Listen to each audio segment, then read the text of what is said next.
Sahabat Shalom, Selamat Shalom. selamat pagi. Lagi pagi ini kita ibadah Sabat, hari yang diberkati Tuhan. Pada hari ke-7 itu berhenti untuk memberkati karya ciptaannya. Sudah membaca belum? Ya. Kenapa sih saya mengatakan sering memperingatkan ke jemaat itu untuk selalu membaca kitab suci ini, sehingga engkau berkata benar, jangan berbohong. Kalau orang sudah membaca kitab suci itu dari Kejadian sampai Wahyu berulang-ulang kali, maka dia akan berkata benar.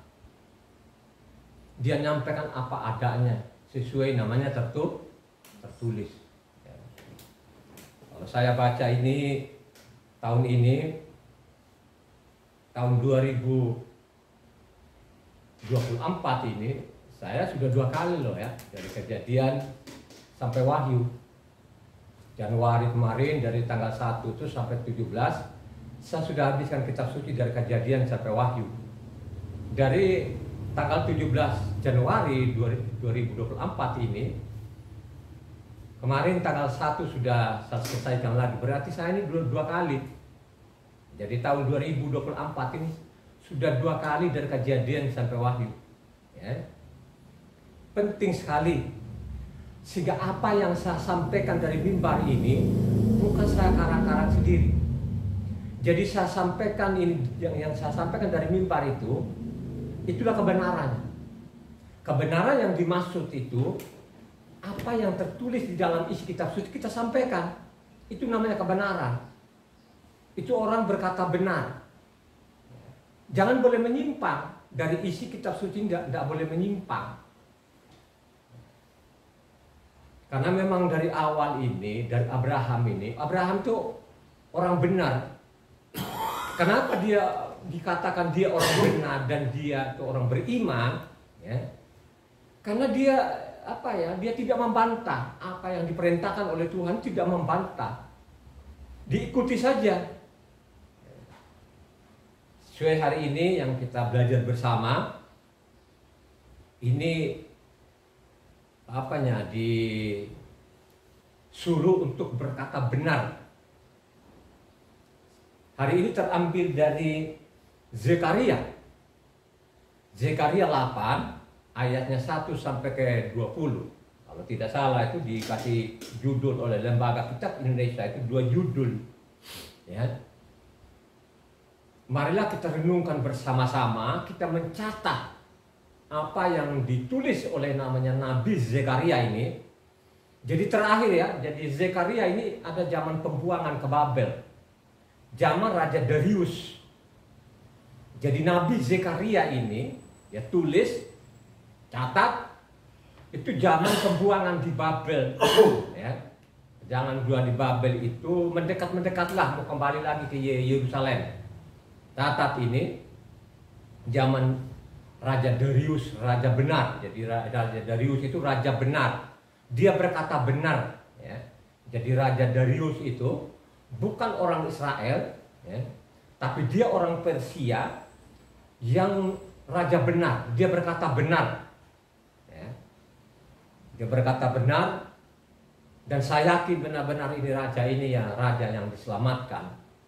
Ada namanya Nebukadnezar itu kan raja yang luar biasa, juga jahatnya awal, tapi akhir-akhir hidupnya raja namanya Nebukadnezar itu, saudara, percaya kepada Tuhan. Ya, jadi ingat ya, awal-awalnya dia jahat, tapi akhir hidupnya dia benar. Ya, dia mengakui yang disembah Abraham, Ishak dan Yakub itu bernama Yahweh. Dia akui dan dia percaya. Ya, saya mencatat di dalam isi kitab suci ini. Jadi hari ini ambil dari namanya Zekaria ayat pasal 8 ayat 1 sampai 23. Tolong dibaca yang kencang. Datanglah firman Yahweh semesta alam bunyinya. Beginilah firman Yahweh semesta alam. Aku berusaha untuk Sion dengan kegiatan yang besar dan dengan kehangatan amarah yang besar. Beginilah firman Yahweh, aku akan kembali ke Sion dan akan diam di tengah-tengah Yerusalem. Yerusalem akan disebut kota setia dan gunung Yahweh semesta alam akan disebut gunung kudus. Beginilah firman Yahweh semesta alam, akan ada lagi kakek-kakek dan nenek-nenek duduk di jalan-jalan Yerusalem, masing-masing memegang tokat karena lanjut usianya. Dan jalan-jalan kota itu akan penuh dengan anak laki-laki dan anak perempuan yang bermain-main di situ.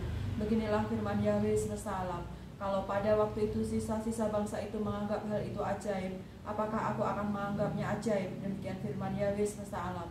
Beginilah firman Yahweh semesta alam, sesungguhnya aku menyelamatkan umatku dari tempat terbitnya matahari sampai kepada tempat terbenamnya. Dan aku akan membawa mereka pulang, supaya mereka diam di tengah-tengah Yerusalem. Maka mereka akan menjadi umatku dan aku akan menjadi Tuhan mereka dalam kesetiaan dan kebenaran. Beginilah firman Yahweh semesta alam, kuatkanlah hatimu, hai orang-orang yang selama ini telah mendengar firman ini, yang diucapkan para nabi sejak dasar rumah Yahweh semesta alam diletakkan, untuk mendirikan bait suci itu. Sebab sebelum waktu itu tidak ada rezeki bagi manusia, juga tidak bagi binatang, dan karena musuh tidak ada keamanan bagi orang yang keluar dan bagi orang yang masuk. Lagi pula aku membuat manusia semua bertengkar. Tetapi sekarang aku tidak lagi seperti waktu dahulu terhadap sisa-sisa bangsa ini. Demikianlah firman Yahweh semesta alam, melainkan aku akan menabur damai sejahtera, maka pohon anggur akan memberi buahnya dan tanah akan memberi hasilnya, dan langit akan memberi air embunnya. Aku akan memberi semuanya itu kepada sisa-sisa bangsa ini sebagai miliknya. Dan kalau dahulu kamu telah menjadi kutuk di antara bangsa-bangsa, hai kaum Yehuda dan kaum Israel, maka sekarang aku akan menyelamatkan kamu sehingga kamu menjadi berkat. Janganlah takut, kuatkanlah hatimu.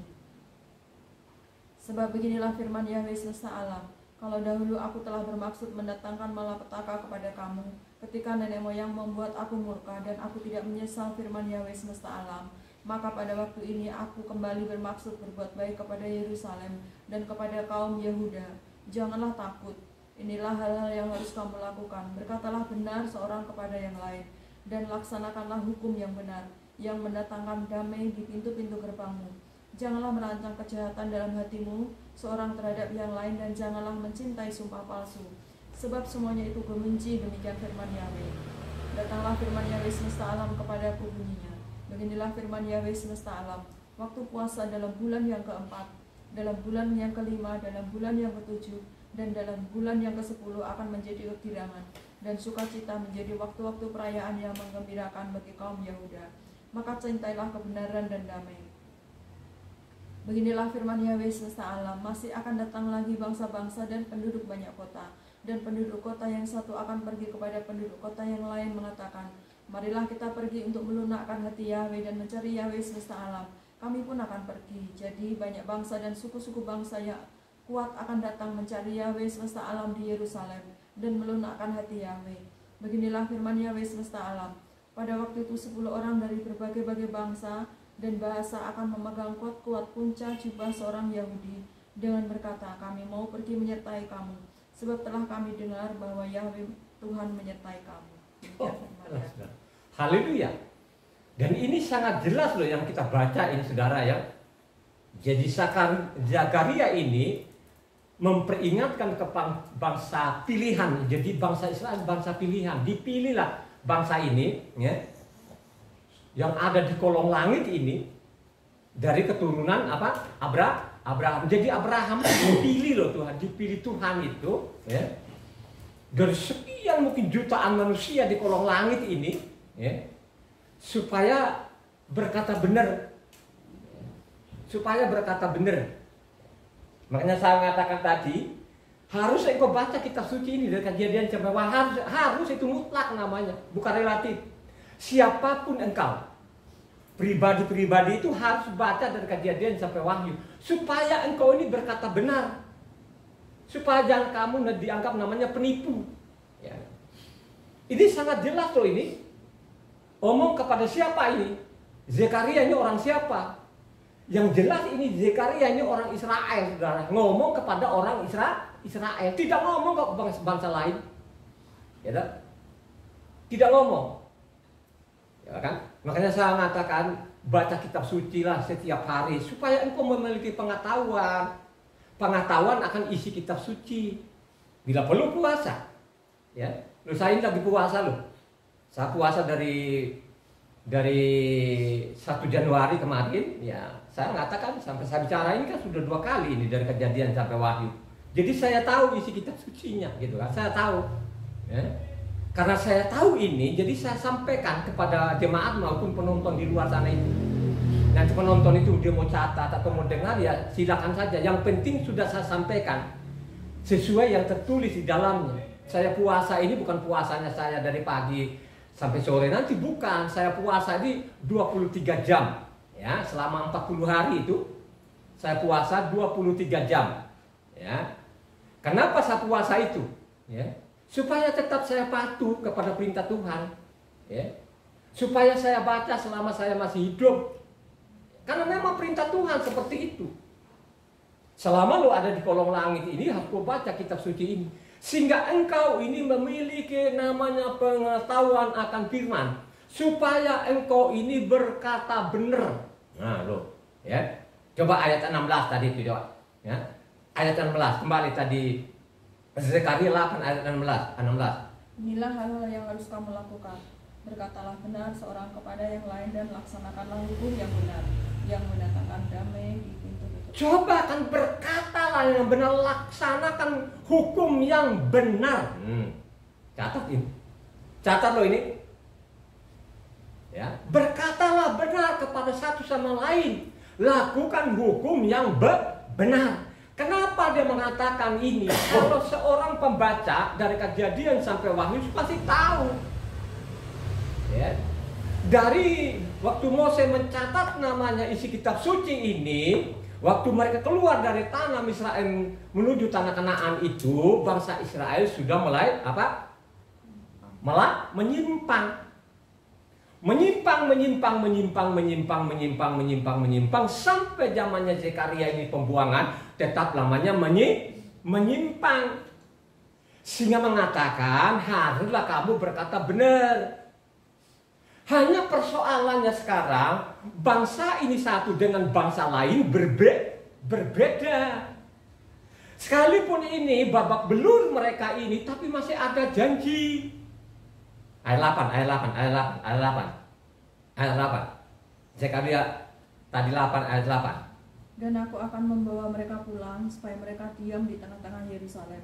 Maka mereka akan menjadi umatku dan aku akan menjadi Tuhan mereka dalam kesetiaan dan kebenaran. Suatu saat nanti dikumpulkan lagi ini bangsa pilihan ini, biji matanya Tuhan. Suatu saat nanti dikumpulkan lagi, dia berdamai dengan bangsa Israel.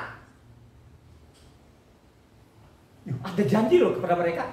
Tapi kalau kita ini bangsa asing yang bukan keturunan Israel, nggak ada saudara, nggak ada saudara.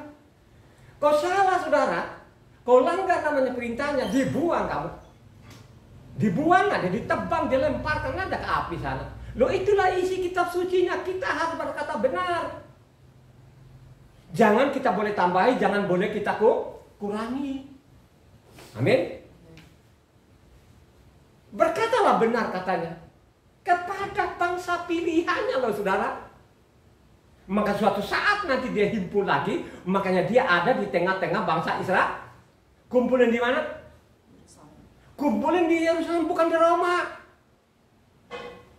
Bukan di Roma loh saudara, dikumpulkan namanya di Yerusalem. Supaya engkau tidak gagal paham ini, supaya engkau memiliki pemahaman yang benar, perlu sekali membaca kitab suci. Makanya kalau engkau ketemu nanti di sana namanya Yeremia 31, itu kan 40 ayat, batalan lengkap, ya. Suatu saat nanti dia berdamai kepada ini, dia kembali kepada hukumnya Tuhan, maka lo orang asing ini akan nganga-nganga. Ya. Ini saya sering angkat ini supaya ini kamu pelajari. Misalnya Yesaya 36. Pasal 36, pasal 37, 38, 39 sampai pasal 48 di sana dibacalah. Supaya tidak gagal paham. Supaya kalian yang orang asli yang bukan keturunan Yahudi ini, ya, perhatikan anaknya saja dihajar sampai saat ini. Sampai saat ini dari perkataan namanya Zekaria ini sampai sekarang mereka belum berkata benar, masih menyimpang. Ya. Kenapa saya mengatakan sampai saat ini, sampai detik ini mereka masih menyimpang, mereka belum berkata benar, karena namanya bait suci belum dibangun. Ya. Tandanya ini mereka akan berdamai dengan Tuhan. Suatu saat nanti bait suci ketiga akan dibangun, disitulah dia berdamai. Makanya baca namanya Yeremia 31, ya. Yeremia 31, 32, 33, pasal-pasal itu dibaca berurutan, ya. Pasti kamu tahu. Ya. Karena memang bangsa satu ini dibedakan dengan bangsa yang lain. Ya. Makanya haruslah kamu berkata benar kepada yang lain. Maksudnya itu apa yang tertulis di dalam, jangan kamu menyimpang. Kan begitulah. Ya. Yang diajarkan kepada bangsa Israel dalam namanya pembuangan ke Babel ini, saudara. Ya. Kenapa ini saya angkat hari ini bahwa harus kamu berkata benar, karena memang Abraham itu orang benar. Ya. Coba bayangkan saja, kenapa saya mengatakan Abraham itu dia orang benar, ya. Dia ikuti perintah Tuhan, dia tidak ragu-ragu, dia tidak tanya lagi kenapa Tuhan, kenapa begini gitu. Kalau kalian baca namanya Kejadian 12, kalau kamu baca dari ayat 1 sampai 3 di situ, Abraham tinggalkan tempat ini menuju tanah Kanaan. Coba pada waktu dia mengatakan itu, ini Abraham ini dia tidak nanya-nanya apa yang saya makan di sana Tuhan, di sana sudah ada tempat nggak, ada rumah nggak, tidak seperti itu, saudara. Dia nurut saja. Kenapa saya mengatakan dia nurut saja? Kalau baca ayatnya keempat, coba baca ayatnya 4, namanya Kejadian 12 ayat 4. Dia nurut loh, saudara. Makanya mengatakan ini Abraham ini orang benar. Dia orang beriman. Beriman kepada siapa? Namanya Yahweh semesta Allah. Ya toh? Ayatnya 4, Kejadian 12 ayat 4. Lalu pergilah Abram seperti yang difirmankan Yahweh kepadanya, dan Lot pun ikut bersama-sama dengan dia. Abram berumur 75 tahun ketika ia berangkat dari Haran. Coba pada waktu dia mendengar itu, saudara, suruh itu, dia tidak ada lagi dia nanya ini, nanya itu, tidak. Dia nurut saja, saudara. Dia menurut. Makanya dia mengatakan bahwa dia ini orang benar. Makanya di Kejadian ada 3 tokoh yang paling luar biasa itu, ada bapak, ada anak, dan ada cucu. Siapa mereka ini? Adalah Abraham, Yitzhak, dan Yakob. Ini orang-orang benar ini, saudara, yang tidak neko-neko. Pelajari saja, saudara, ya. Makanya kalau kau baca bagaimana orang benar ini, supaya nanti keturunan itu menjadi orang benar, berkata benar. Kalau engkau baca namanya Kejadian 18 ayat 19 di sana, coba satu orang, Kejadian 18 ayat 19, perhatikan ini namanya Abraham, ini orang benar. Baca. Sebab aku telah memilih dia supaya diperintahkannya kepada anak-anaknya dan kepada keturunannya, supaya tetap hidup menurut jalan yang ditunjukkan Yahweh dengan melakukan kebenaran dan keadilan, dan supaya Yahweh memenuhi kepada Abraham apa yang dijanjikannya kepadanya. Coba dipilih loh, saudara. Seluruh kolong langit ini dipilih satu manusia ini bernama siapa? Abraham, saudara. Ya. Supaya nanti dari mulutnya sampai keturunannya nanti harus berkata benar. Amin. Supaya berkata benar. Ya. Kenapa saya mengatakan tadi? Kita sudah baca tadi Kejadian 12. Abraham pergilah tanah Kanaan. Coba. Dia nurut saja. Coba dia nurut. Ini saya tidak rinci loh ya, saya tidak rinci benar ya. Jadi saya ambil acak-acak saja ini. Ya, kalau saya nurut satu persatu ini masalah yang kita khotbahkan hari ini, itu nggak cukup. Berjam-jam loh, saudara ya. Karena saya mencatat ini, kenapa saya mencatat? Saya bilang tadi, ya, kalau tahun ini kan 15 hari kan dari kejadian sampai waktu, ya, 15 hari loh. Pernah 13 hari pernah, 14 hari pernah. Mau 12 kayaknya agak susah memang, saudara ya, karena mata dan duduknya itu. Ya. Ini loh dicatat di dalam, dipilihlah namanya Abraham ini supaya dia berkata benar di hadapan Tuhan. Amin nggak? Supaya dia Abraham ini perintahkan kepada keturunannya supaya tidak menyimpang dari hukumnya Tuhan. Kalau engkau baca lagi namanya Kejadian 26 ayat 5 mengatakan, karena Abraham telah mendengarkan firman-Ku dan memelihara kewajibannya terhadap kepadaku, yaitu segala perintah, ketetapan dan hukum-Ku. Jadi sangat jelas dicatat bahwa Abraham itu dia tidak menolak, dia tidak membat. Kenapa dia mengatakan ini? Kalau engkau baca namanya Kejadian 22 di sana, bagaimana dia mengorbankan anaknya. Coba pada waktu bilang Abraham, ya Pak, iya Tuhan, bawalah anakmu ke Gunung Mori, persembahkan di sana. Kira-kira di situ dia komentar-komentar nggak? Seorang pembaca itu dia komentar nggak situ? Dia tidak ada, dia ikut saja, dia nurut saja, saudara. Dia nurut saja, dia bawa saja anaknya di sana untuk mempersembahkan di gunung, saudara. Apa yang terjadi di sana? Baru aku tahu loh ya, bahwa benar-benar kau orang-orang benar, ya. Kalau kau baca-baca itu kan bagaimana anaknya dipersembahkan di Gunung Moria, itu kan kau baca namanya apa? Kejadian 22, ya. Coba dicatat loh dalam buku ini, saudara. Dicatat. Ya. Karena ini orang benar. Makanya harus kamu berkata benar satu sama lain. Yang dimaksud itu berkata benar apa? Berkata benar itu kamu berkata benar satu sama lain. Maksudnya ini ikuti saja namanya hukumnya Tuhan. Amin gak? Ikuti. Jangan menolak, lakukan saja. Itulah isi kitab suci yang saya pelajari bertahun-tahun ini selama 24 tahun. Ya. Saya pelajari. Ya. Coba. Kan sangat jelas tadi ini kan gitu loh. Harus berkata benar kepada yang lain. Dia nanti akan dia himpun lagi ini yang berserah-serah seluruh dunia, dia bawa lagi di Yerusalem sana. Disitulah nanti dia berdamai dengan bangsa pilihannya ini. Dia tidak pernah akan lupa namanya perkataan Tuhan. Kalau ada di mimbar-mimbar sekarang itu, Tuhan itu sudah membuang Taurat, sudah membatalkan Taurat. Ini penipu namanya, dia tidak berkata benar. Jangan ikuti, ya. Jangan ikuti saja. Kalau engkau ikuti ini mati taruhannya. Ya, tadi kan kita sudah baca kan? Kita baca namanya Kejadian 19 maupun juga Kejadian berapa? 26 tadi ayatnya 5 kan gitu kan? Kan sangat jelas itu. Ya. Coba kan? Makanya pada waktu namanya ini saudara ya renungkan ini.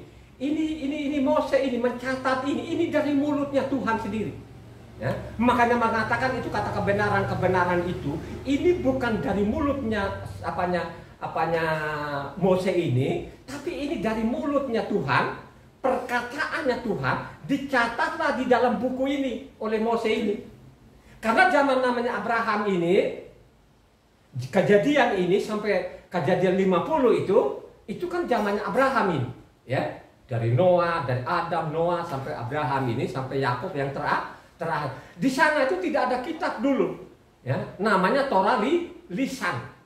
Jadi Torah lisan ini sudah ada di sana, ya, di sorga sana. Nah pada waktu lahirlah Mose ini, waktu Mose ini menuntun bangsa ini menuju tanah Kanaan, Mose itu menuntun sudah umur 80 tahun loh saudara ya. Jadi sudah 80 tahun itu dari Misraim itu menuju tanah Kanaan. Sudah 80 tahun. Ya. Itu dari mulutnya Tuhan itu dicatatlah itu. Makanya mereka mengatakan itu adalah kebenaran. Ya. Kebenaran ini artinya dari mulut Tuhan tadi dicatatlah Mose ini, dia tidak menyimpan. Jadi apa yang keluar dari mulutnya Tuhan tadi ini, dari perkataannya Tuhan atau firman Tuhan tadi ini, Mose ini mencatat. Makanya dikatakan namanya Taurat atau Torah, pengajaran, gitu kan? Ini harus dicatat, akan mengerti, gitu kan? Makanya di sana dipesankan kepada Israel itu supaya jangan menambah, jangan mengurangi. Ini dipesankan kepada mereka ya. Ya. Berkatalah benar. Ya. Jadi Mose ini dari mulut Tuhan ini dicatat sama Mose. Apa? Ulangan 4 ayat 1 2.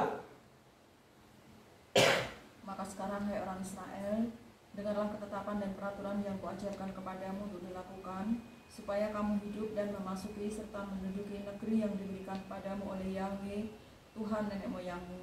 Janganlah kamu menambahi apa yang kuperintahkan kepadamu, dan janganlah kamu menguranginya. Dengan demikian kamu berpegang pada perintah Yahweh Tuhanmu yang kusampaikan kepadamu. Jadi berpeganglah ini, jangan menyimpang, jangan ditambahi, jangan dikurangi. Berkatalah benar, karena ini adalah kebenaran. Kenapa dikatakan kebenaran? Karena ini dari mulutnya Tuhan, itu dicatat oleh Mose. Amin. Ya. Maupun juga apa, Ulangan 12 ayat 32 ini diulang lagi kepada namanya supaya mereka tidak menyimpang. Ulangan 12 ayat 32. Segala yang kuperintahkan kepadamu haruslah kamu lakukan dengan setia. Janganlah engkau menambahinya ataupun menguranginya. Ini diulang loh saudara. Makanya saya mengatakan tadi Abraham ini dipilihlah dari sekian manusia yang ada di kolong langit, dipilih hanya satu orang ini. Tapi dia punya keturunan yang luar biasa. Makanya kalau engkau baca namanya Ulangan 7 ayatnya 6-11. Sebab engkaulah umat yang kudus bagi Yahweh Tuhanmu. Engkaulah yang dipilih Yahweh Tuhanmu dari segala bangsa di atas muka bumi untuk menjadi umat kesayangannya.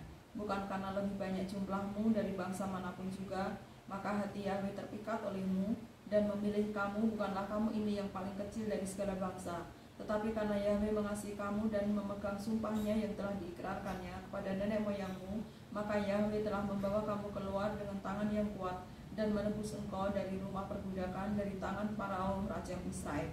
Sebab itu haruslah kau ketahui bahwa Yahweh Tuhanmu dialah Tuhan yang setia, yang memegang perjanjiannya dan kasih setianya terhadap orang yang kasih setianya dan berpegang pada perintahnya sampai kepada beribu-ribu keturunan. Tetapi terhadap diri setiap orang dari mereka yang membenci dia, ia melakukan pembalasan dengan membinasakan orang itu. Ia tidak bertangguh terhadap orang yang membenci dia, ia langsung mengadakan pembalasan terhadap orang itu. Jadi berpeganglah pada perintah, yakni ketetapan dan peraturan yang kusampaikan kepadamu pada hari ini untuk dilakukan. Cobalah dipilihlah engkau ini dari seluruh dunia ini menjadi anak kesayangannya, tapi ada syaratnya. Harus kamu patuhi namanya perintah, jangan ditambahi, jangan dikurangi. Amin. Ini sangat jelas loh ini saudara. Ini kan diwanti-wanti loh saudara. Kamu ini kan dipilih. Ya? Kamu dipilih dari antara sekian bangsa di dunia ini supaya kamu menjadi apa? Bangsa kesayangannya. Ini dia mengatakan ini karena dia ingat perjanjian namanya Abraham. Apa? Tuhan dengan Abraham saudara. Abraham dipilih loh ini saudara. Satu-satunya manusia ini yang ada di kolong langit dipilih dan dia ini. Coba saudara. Itulah yang dimaksud tadi yang kita baca namanya Zekaria saudara. Ya. Kan sangat jelas loh saudara. Makanya dia mengatakan Amos 3 ayatnya 1-2 di sana mengatakan, ya, Amos 3 ayat 1-2 mengatakan bagaimana bunyinya? Dengarlah firman ini yang diucapkan Yahweh tentang kamu, hai orang Israel, tentang segenap kaum yang telah kutuntun keluar dari tanah Israel. Bunyinya, hanya kamu yang kau kenal dari segala kaum di muka bumi. Sebab itu aku akan menghukum kamu karena segala kesalahanmu. Kalau kamu hanya baca di sini, loh kok Tuhan kok hukum orang, gitu kan? Baca selanjutnya, bagaimana namanya bangsa ini dia menyeleweng dari hadapan Tuhan. Coba kan, dari generasi ke generasi sampai ke Amos ini saudara, ya, coba penyelewengan demi penyelewengan. Sehingga tadi ini yang kita baca Zekaria peringatkan kan, harus kamu berkata benar satu sama lain saudara. Ini ada penyelewengan saudara. Ya. Hanya kamu yang saya kenal di kolong langit ini, hanya kamu saja ini keturunan Abraham yang saya kenalin. Ya. Dan akan saya hukum kalian. Cobalah saudara, saya hukum. Kenapa Anda mengatakan saya hukum itu? Karena mereka melanggar firman Tuhan. Mereka mulai menambah sana, mengurangi sini dan sana kemari saudara. Coba. Ya. Padahal kalau Eko baca namanya Amos ini sebenarnya bukan nabi awalnya, tapi dipanggil oleh Tuhan. Dia hanya penggembala domba loh, saudara, Amos ini. Ya. Tapi diambillah ini, menyampaikan ini kepada bangsa pilihannya ini, biji matanya ini yang sudah menyimpang. Makanya dia bilang, saya akan menghukum. Siapa saja yang melanggar namanya firman-Nya, dia akan dihukum. Coba kan? Diperingatkan bangsa ini supaya berkata benar. Jangan menyimpang dari hukum-hukumnya Tuhan. Ya? Coba saudara, saya mengatakan ini bangsa pilihannya saja yang dia pilih di bawah kolong langit sekian bangsa ini dihajar loh saudara. Dihajar sampai babak belur. Apalagi loh orang asing ini yang tidak ada hubungan darahnya dengan orang-orang Yahudi ini saudara. Kan sudah disediakan juga pasal-pasal ayat kita ini kalau orang baca, kalau orang waras itu ya, orang waras pikirannya, misalkan waras misalkan, ya, kalau dia baca Roma di sana sudah, kamu ini ditempel, kamu bertentangan dengan akarnya, kamu yang ditempel ditebang dibuang loh ke api loh. Orang-orang asing ini, apapun orang Kristen itu gak anu loh saudara, mereka tetap memalingkan mukanya. Ya, mari kita buktikan nanti ya. Ini kan saya tidak mengada-ngada. Ini saya omong sama Kristen, karena Kristen itu masih mengakui lah ada Abraham, tulisan-tulisan di dalamnya kan, gitu kan. Saya tidak ngambil agama lain, saya nggak mau karena memang tidak ada hubungan kok. Ya, hanya saya bicara sama orang Kristen ini. Ya, kenapa orang Kristen ini menyimpang? Tidak sesuai dari mulutnya dengan isi kitab sucinya bertentangan. Ya. Kalau dia tidak ada hubungan apa-apa Kristen ini dengan isi kitab suci, saya nggak singgung nama orang Kristen. Kenapa saya tidak singgung ke Islam, Buddha, agama-agama lain? Kan memang tidak ada hubungannya, ya, tidak ada. Itu kan masing-masing. Kenapa sering saya angkat Kristen ini? Kristen ini kan isi kitab suci dari mulut Pak Pendetanya bertentangan, dan mereka sangat berani, Mereka tidak berkata benar. Mari kita, ini kan saya bilang saya acak saja. Kalau saya mendetil, misalnya nanti kita baca Matitia sampai Wahyu, kalau saya mendetil ini, perbuatan-perbuatan orang-orang Kristen ini menyimpang, tidak sesuai ya, dari mulutnya mereka dengan isi kitab sucinya itu tidak sinkron, mari saya akan mencatat, ya. Makanya saya catat, nanti saya acak aja, gitu kan. Saya tidak mendetil, kalau mendetil kan banyak sekali loh saudara, tidak cukup namanya 2 jam. Berjam-jam itu, ya. Karena memang saya membaca kitab suci ini berjam-jam. Coba kan, ada nggak yang kuat itu orang berjam-jam itu? Baru 1 jam saja pun dia baca, udah matanya sudah jereng-jereng itu loh saudara. Ya. Ini diperintahkan hanya kamu yang saya kenal, saya akan hukum. Jangan baca di situ, baca sebelumnya. Bagaimana mereka melangkahi apa? Firman Tuhan. Padahal tadi sudah beringatkan. Jangan sampai menambahi, mengurangi. Kalau sampai kamu menambah, mengurangi, pasti aku akan hukum. Ya, begitulah isi kitab suci. Makanya kalau kita baca lagi namanya Amsal 30 ayat 6.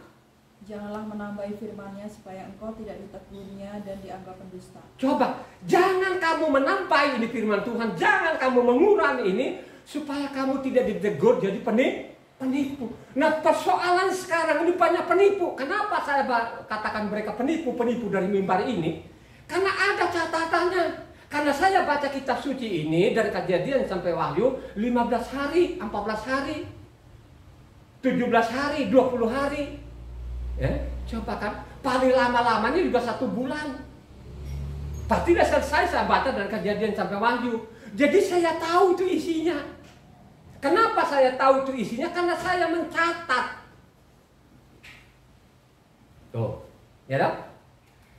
Jangan kamu menambahi supaya kamu tidak dianggap penipu. Sekarang banyak penipu nggak? Banyak. Tapi penipu-penipu ini banyak pengikutnya. Penipu-penipu itu biasanya pintar ngomong nggak? Penipu sebenarnya itu pintar ngomong, saudara. Jangan penipu itu bilang itu bodoh, salah. Mungkin penipu ini terlalu udah kelewat pinter, saudara. Makanya penipu-penipu yang di mimbar itu dia bekali dirinya dengan titel. Coba kan, akhirnya apa? Si penontonnya ini juga, dia tidak perhatikan lagi. Ya? Dia lihat gelarnya, terus pada waktu dia meledak-meledak, dia campur-campur sedikit bahasa asing, istilah-istilah asing dia pakai loh saudara untuk mengelabui. Ya? Padahal kalau dia sadari, kan belum tentu ini yang di depannya orang pendidikan tinggi semua. Ya? Coba kan, terus dia pakai bahasa asing, bahasa Yunani, dia pakai bahasa-bahasa Inggris gitu kan, dia campur-campur seperti itu saudara. Coba kan, terus siapa lagi yang berani yang tegur dia kan dia semau-maunya saja debat. Coba kalau debat langsung, makanya saya bilang kalau ada yang berani debat langsung sama saya, bawa saja gelar, tapi lu bawa kitab yang sama, bawa kitab yang sama yang disalin oleh lembaga kitab Indonesia itu namanya Alkitab itu, bawa aja, jangan bawa buku yang lain kan gitu. Siapapun dia, saya tantang sama dia. Ya, debat namanya. Berani nggak dia? Kalau nggak dia nganga-nganga nanti. Coba lihat saudara ya. Kenapa seperti itu? Saya pelajari gitu, saya pelajari supaya saya berkata benar. Apa yang saya sampaikan ini, karena ada pasal dan ada ayatnya. Ya, tinggal dibaca ulang lagi. Kan begitu, ya. Tapi ingat tadi kan sudah dibaca namanya Amsal 30 ayat 6 mengatakan, jangan engkau tambah yang kurang supaya kau dianggap penipu. Pembohong. Jadi memang sama sekali banyak sekali penipu-penipu, tapi mereka tidak merasa tipu. Orang berdosa di mimbar tapi tidak merasa berdosa. Loh, itu benar loh saudara. Ya? Mereka tidak merasa berdosa, nuding-nuding orang, waduh jemaatnya jangan kamu berdosa, dia itu pendosa. Kenapa saya bilang mendosa? Karena dia langgar hukumnya Tuhan, dia tidak berkata benar. Ya. Jadi ingat apa yang kita baca hari ini bangsa satu ini, bangsa Israel ini sekalipun dia jahatnya jahat, tapi masih ada janjinya. Tapi kalau engkau orang asing ini, saya mau beritahukan kau ini, ya, kalau engkau juga tidak bertobat, tidak kapok, tulikan telingamu, butakan matamu, ya, suatu saat akan dihukum. Bukan saya loh, makanya kan sebaca namanya Roma 11. Kamu ini kan bangsa asing ditempel. Kamu bertentangan dengan Taurat itu, kamu bilang Taurat itu tidak berlaku, kamu dipotong dan dilemparkan ke api. Coba lihat saudara, ada nggak yang takut itu? Nggak ada loh saudara, dokter-dokter loh, profesor loh saudara. Mereka tidak takut. Makanya kalau mereka bilang orang Kristen takut sama Tuhan, saya bilang tidak. Mereka tidak takut kepada Tuhan. Kita buktikan nanti ya, yang ini kan kita berurutan ini, kita mencatat hari ini.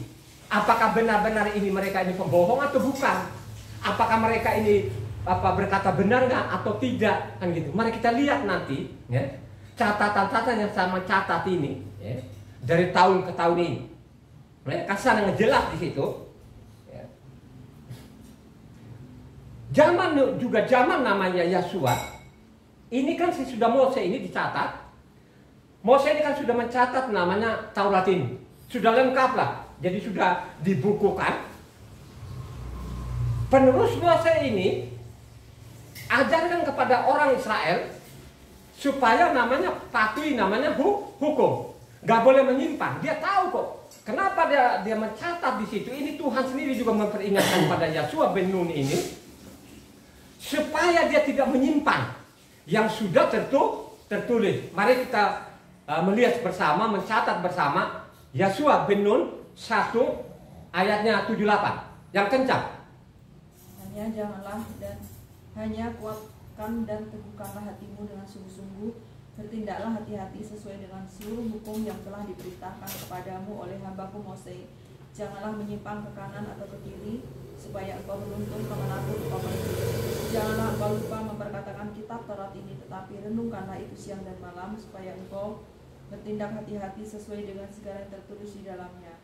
Sebab dengan demikian perjalananmu akan berhasil dan engkau akan beruntung. Ini kan diwanti ini dari mulutnya Tuhan sendiri juga. Wanti-wanti kepada namanya abdinya Mose ini, penerusnya Mose ini, penggantinya Mose ini, supaya memperhatikan namanya hukumnya Tuhan. Harus namanya sesuai namanya apa? Isi kitab suci. Gak boleh menyimpang. Ya. Ini jelas loh yang kita baca ini. Makanya akhir hidupnya namanya Yosua bin Nun ini memperingatkan lagi kepada bangsa lain supaya tidak boleh melangkahi namanya hukumnya, supaya tidak boleh tambahi, tidak boleh kurang. Kalau sampai nanti kamu kurangin, kamu tidak berkata benar, akan dihukum. Baca namanya Yosua bin Nun pasal 23 ayatnya 16. Karena memang itu 16 ayat itu yang 23 ini. Ya. Apabila kamu melangkahi perjanjian yang telah diperintahkan kepadamu oleh Yahweh Tuhanmu dan pergi beribadah kepada ilah lain dan sujud menyembah kepada mereka, maka murka Yahweh akan bangkit terhadap kamu sehingga kamu segera binasa dari negeri yang baik yang telah diberikannya kepadamu. Kalau kamu sampai nanti tidak berkata benar, tidak sesuai lagi isi kitab suci ini, akan kamu mati, saudara. Firman ini dia tidak akan berubah. Dia tidak akan berubah. Ya. Cobalah saudara. Akhirnya perkataan tadi Yosua bin Nun ini, apakah orang Israel itu makin benar nggak kesananya? Halo? Sesudah Yosua bin Nun apa? Surat apa di situ? Sesudah Yosua bin Nun apa? Hakim. Jadi saudara itu kalau baca Hakim itu kan 21 pasal. Ya. Coba kalau saudara itu baca pelan ini bagaimana namanya orang Israel ini timbul dan tenggelam saudara. Gak ada benar-benarnya. Coba kan? Gak ada benar-benarnya. Penyimpangan mereka tidak berkata benar lagi. Mereka menyimpang saudara, menyimpang sampai Zakaria ini pembuangan ini saudara.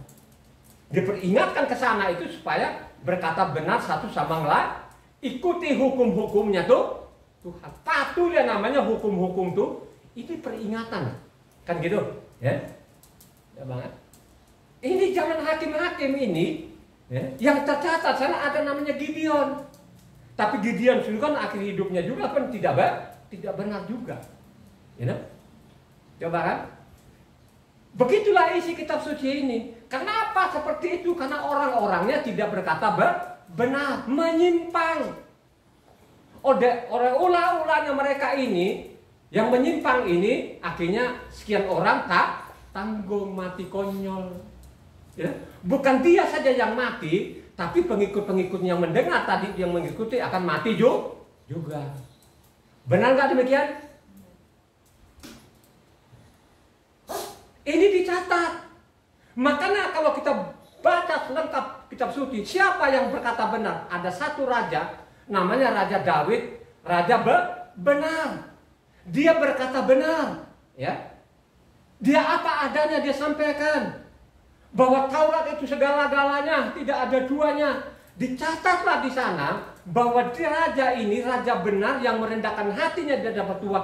Dia takut kepada Tuhan. Kalau engkau baca namanya 2 Samuel 8 ayat 15. Baca. Demikianlah Daud telah memerintah atas seluruh Israel dan menegakkan keadilan dan kebenaran bagi seluruh bangsanya. Coba kan? Dia menegakkan lagi namanya hukum itu kebenaran tadi, dan adil. Makanya dia namanya Raja Daud itu Raja adil. Dialah yang menurunkan Mesias sebagai manusia saudara. Ya, inilah Raja adil ini. Ya, dia menegakkan namanya apa? Kebenaran dan keadilan saudara. Itu. Ini Raja adil, Raja benar. Baca riwayatnya namanya Daud ini, apalagi kalau kau baca namanya Mazmurnya. Waduh, Mazmurnya luar biasa loh saudara. Mazmurnya luar biasa. Yang saya paling suka Mazmurnya itu bagaimana dia mengagumi namanya Yahweh, Tuhan Yahweh ini, dan juga hukum-hukumnya. Kalau engkau baca namanya apa? Mazmur 19 ayat 7-11. Mazmur 19 ayatnya 7-11. Perhatikan di sini. Kenapa tadi dicatat tadi bahwa dia adalah menegakkan kebenaran, keadilan.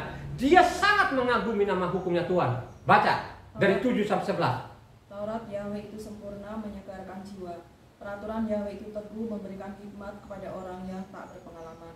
Titah Yahweh itu tepat, menyukakan hati. Perintah Yahweh itu murni, membuat mata bercahaya. Takut akan Dia itu suci tetap ada untuk selamanya. Hukum-hukum yang benar, adil semuanya. Lebih indah daripada emas, bahkan daripada banyak emas tua, dan lebih manis daripada madu, bahkan daripada madu tetesan dari sarang lebah. Lagi pula hamba-Mu ini diperingatkan oleh semuanya itu, dan orang yang berpegang padanya mendapat upah yang besar. Coba saudara, orang yang berpegang itu dia mendapat upah yang besar. Upah yang besar itu apa? Materi atau nyawa? Keselamatan saudara. Jadi sangat dicatat, ini raja benar, dia berkata benar. Kenapa saya mengatakan benar? Karena sudah dicatat, dan ini adalah Mazmurnya Raja Daud ini. Mazmur 19 itu ayatnya 7-11, kan sangat jelas di situ. Makanya kalau kau baca lagi, memang tidak ada sana, tidak dikasih tahu di sana Mazmur 19 itu, karena itu 176 ayat. Saya yakin ini adalah Mazmurnya Raja Daud, saudara. Ya, dia sangat mencintai namanya hukum-hukumnya Tuhan. Tidak ada dalam benaknya itu bahwa suatu saat nanti hukumnya Tuhan harus dibuang. Kalau engkau buang namanya hukumnya Tuhan, bermasalah besar. Bermasalah nanti saudara. Ya, ada sanksinya, ada hukumannya. Kalau engkau tidak berkata benar, kan gitu kan, lu menyimpang, itu dihukum. Ini dicatat loh saudara. Dan juga dipesankan kepada anaknya Salomo itu, supaya namanya hukumnya Tuhan itu dijaga. 1 Raja-Raja 2 ayatnya 1-3.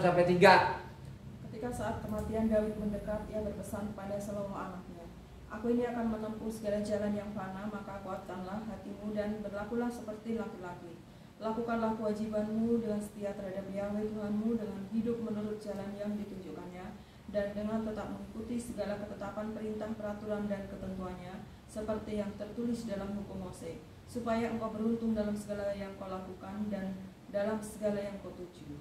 Jadi raja benar ini, yang berkata benar ini, pesan kepada anaknya supaya namanya patuhi namanya hukumnya Tuhan.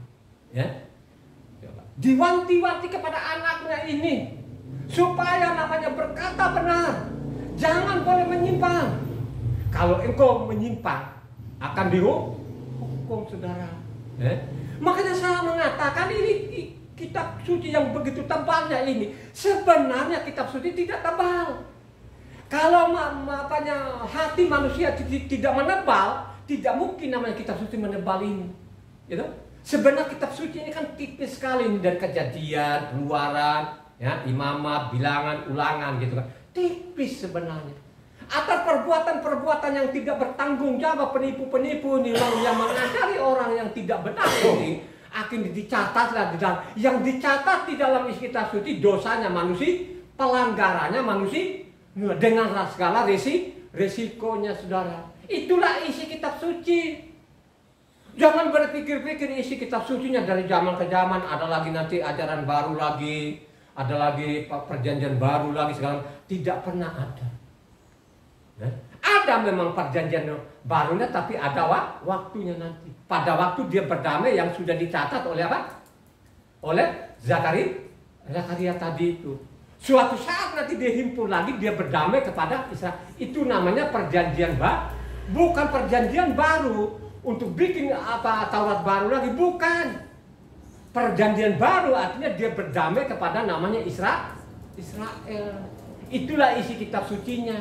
Bukan yang kita terima sekarang ini. Diajarin kita dari mimpi ada namanya perjanjian lama dan baru. Coba. Saya mengatakan apanya yang baru. Ya, makanya berdebat sama saya. Jangan melalui Facebook. Berdebat langsung itu loh. Ya, mana yang baru? Tunjukkan. Kalau ada pun nanti inilah perjanjianku, ya. Ini darah perjanjianku, harus baca lengkap itu.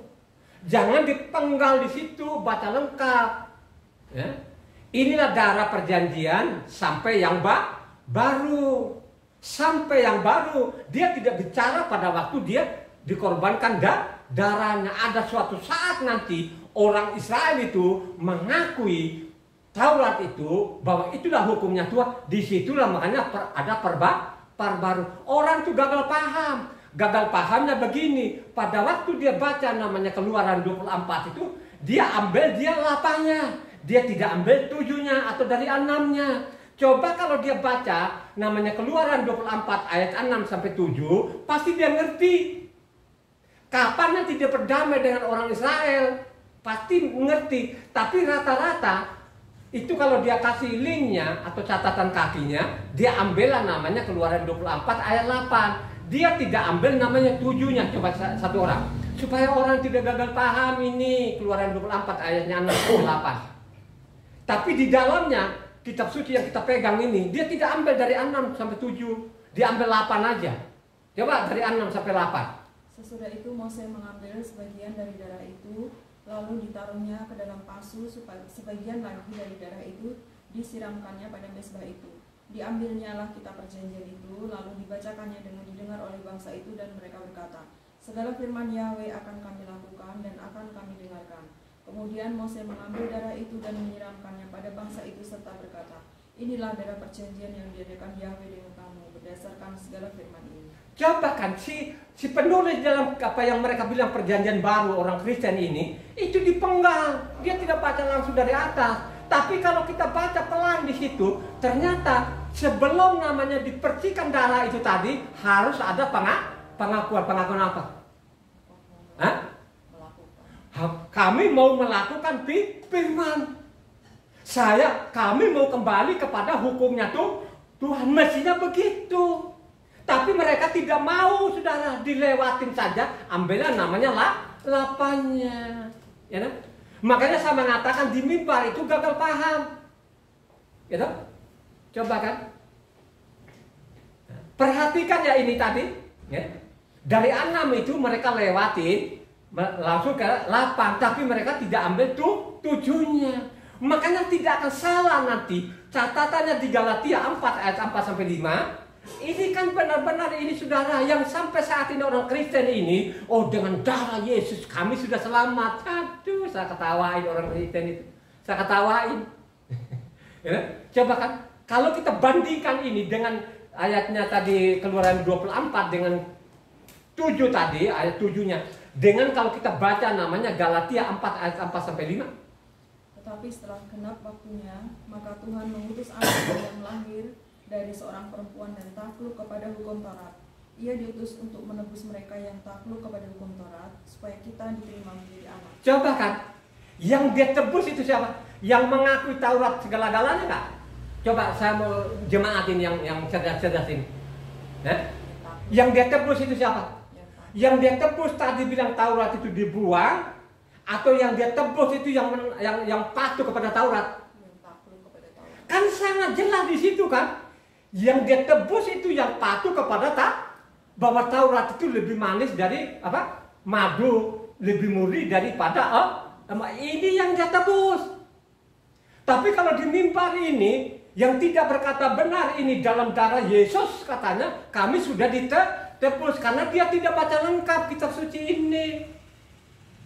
Apalagi senjata-senjatanya mereka ini orang Kristen atau pendeta-pendeta Kristen ini, mereka pakai senjatanya mereka Efesus 2 ayat 15. Tapi dia tidak baca lengkap. Akhirnya di situ dengan pongannya, dengan sombongnya, dia tidak berkata benar. Dianggap itu Efesus 2 ayat 15 benar. Padahal itu tidak benar. Coba saudara, bingung nggak? Ya? Coba. Ini sangat jelas. Jadi yang dia tebus siapa? Halo? Yang patuh kepada hukumnya Tuhan, yang patuh kepada Taurat, itu yang dia tebus. Sesuai namanya tadi, namanya Keluaran 24 ayatnya 7. Pada waktu mereka mengaku tadi, akhirnya dipercikan darah. Ya dong? Gitu loh. Jadi jangan berharap-harap lu menghujat Tuhan, lu menghujat nama Yahweh, terus lu bilang Taurat itu tidak berlaku lagi. Jangan lu berharap-harap akan dia tebus. Dicemplungkan namanya dalam api, iya. Ada nggak pasalnya? Banyak sekali. Baca saja nanti Matikiah 13 di sana. Kalau kau baca di situ kan, Yang menyesat-nyesatkan ini, kumpulkan dulu yang menyesat-menyesatkan, lemparkan ke dalam api loh saudara ya. Jadi ingat baik-baik, kalau engkau tidak berkata benar, tidak patuh kepada hukumnya Tuhan, akan dihukum. Karena sudah jelas nanti, akhir zaman nanti dikumpulkan, dan makanya orang-orang asing itu pada gelantungan ke jumban orang, weh, jangan ngantuk. Ya. Jadi semua orang asing itu akan bergantung memegang jubahnya saudara. Coba bagaimana saja kan? Ayo. Tinggal lu pilih sekarang. Lu mau kembali mau berkata benar bahwa Taurat itu hukumnya Tuhan itu segala-galanya, atau lu bilangnya buang. Ya. Kalau engkau buang, itu sudah ada hukumnya tadi. Akan dihukum, akan dimasukin ke neraka. Gak ada ampun loh saudara. Gak akan dia tolerir itu perbuatan-perbuatan. Tapi kan berjalanlah waktu. Tadi kan pesan Salomo, ingat baik-baik, jangan sampai ini lu meninggalkan hukumnya Tuhan. Ya, jangan sampai. Ingat baik-baik, harus betul-betul. Jangan kau menyimpang dari namanya hukumnya Tuhan. Ya. Sampai kalau menyimpang nanti habis. Ya. Ini tiwanti-wanti lo kepada anak. Apa yang terjadi? Salomo sendiri pun akhirnya tidak benar juga lah saudara. Salomo itu benar nggak? Ya? Akhirnya Salomo tidak benar juga lah saudara. Terjungkal juga. Akhirnya dari situlah ini pembangkangan demi pembangkangan. Mulailah orang ini menyimpang tidak berkata benar. Tidak berkata benar lagi, tidak pedulikan namanya hukum Tuhan ini. Ya? Coba kalau misalnya sekarang itu kan orang Kristen tuh dengan namanya hukum Tuhan atau Taurat, mereka langsung buang muka. Saya mengatakan luar biasa kepala batunya orang-orang ini. Kristen ini luar biasa kepala batu sekali kan. Karena dia ikuti tabiat namanya Pak Pendetanya. Pak Pendetanya juga pun ini kan dari Eropa ini, ya. Pembangkangan demi pembangkangan sampai saat ini kan masuk dari Indonesia ini. Ya. Padahal Eropa saudara pun juga sudah kagak ada. Ya betul dia dibilang Kristen, ya. Tapi kan rumah-rumah ibadahnya saja pun sudah kagak ada, sudah dijual. Tapi kalau ada rumah ibadahnya itu kan sudah nenek-nenek tua-tua yang nggak tahu apa-apalah tabiatnya dari dulu juga dia piara, dia datang saja di situ Dia datang di rumah ibadah, dia nongkrong. Padahal dia sudah menyimpang, terus dia bilang saya selamat. Ada nggak firmannya itu? Nah, coba kau baca namanya Yeremia 7 ayatnya 9 sampai 10. Yeremia 7. Saya mencatat loh saudara, ini sama persis loh zaman sekarang. Sama juga ya orang Kristen ini. Sekalipun nanti dia campur dengan adat budayanya, woi, sudah melanggar juga tapi tetap bandel. Baca Yeremia 7 ayat 9 sampai 10. Masakan kamu mencuri, membunuh, berzina dan bersumpah palsu, membakar korban kepada Baal dan mengikuti ilah lain yang tidak kamu kenal. Kemudian kamu datang berdiri di hadapanku di rumah yang atasnya namaku diserukan sambil berkata, kita selamat supaya dapat pula melakukan segala perbuatan yang kecil. Nubuatan itu benar nggak sampai zaman ini? Benar nggak? Sampai saat ini loh saudara. Ya, coba kan sekalipun mereka menyimpang dalam kebenarannya. Misalnya kita bilang sabat, mereka ada tulisannya, ada pasalnya, ada ayatnya. Baca pun juga gitu loh. Tetap saja mereka tidak mau loh saudara. Lebih suka namanya perintah manusia. Dia lebih suka yang menyimpang itu. Karena yang menyimpang itu di mimbar dia biasanya campur-campur sedikit yang apa? Yang lucu-lucu. Makanya dia bilang, nanti sampai akhir zaman mereka cari guru-guru untuk apa? Untuk menyenangkan tadi mereka bayar loh saudara. Ya, ada yang terkenal di sini, terkenal sekali di Indonesia ini, Pak Doktor ini, dia pergi ke Sumba. Saya lihatin di sana ribuan orang. Dia pergi sana kan dia juga bayar, pasti dia bayar persembahannya tuh saudaranya. Karena saking terkenalnya ini, ribuan lah saudara.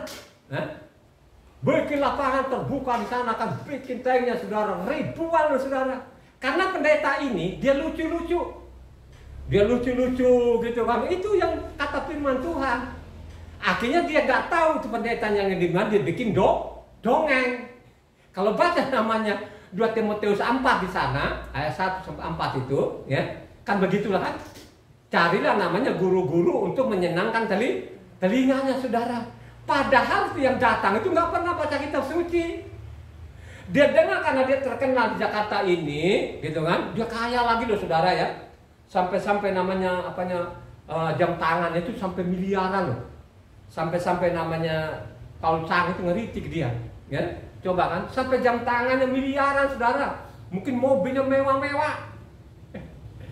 Apakah itu guru yang benar sesuai dalam kitab suci? Di dalam tidak ada di dalamnya.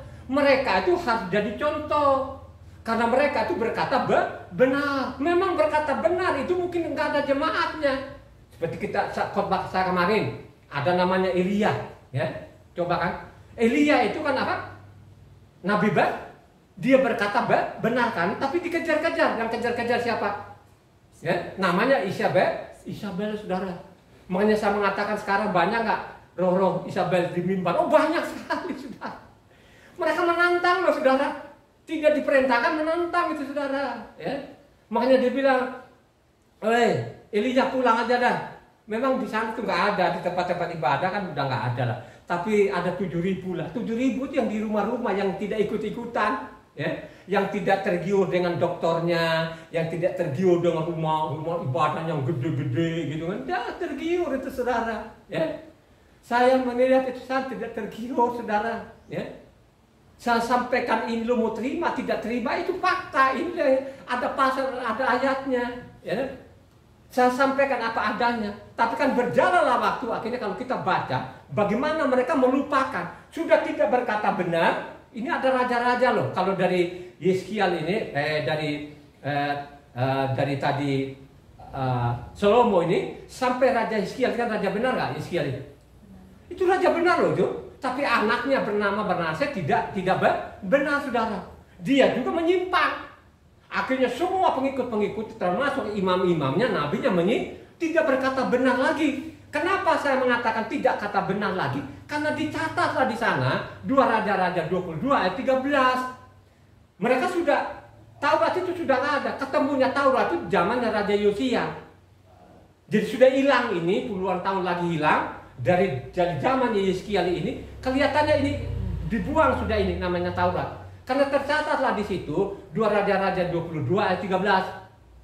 Pergilah, mintalah petunjuk Yahweh bagiku, bagi rakyat dan bagi seluruh Yehuda tentang perkataan kitab yang ditemukan ini, sebab hebat kehangatan murka Yahweh yang bernyala-nyala terhadap kita, oleh karena nenek moyang kita tidak mendengarkan perkataan kitab ini dengan berbuat tepat seperti yang tertulis di dalam. Coba pada waktu dibacakan, kan yang membacakan ini adalah imam besar pada waktu siapa namanya? Zaman Yosia.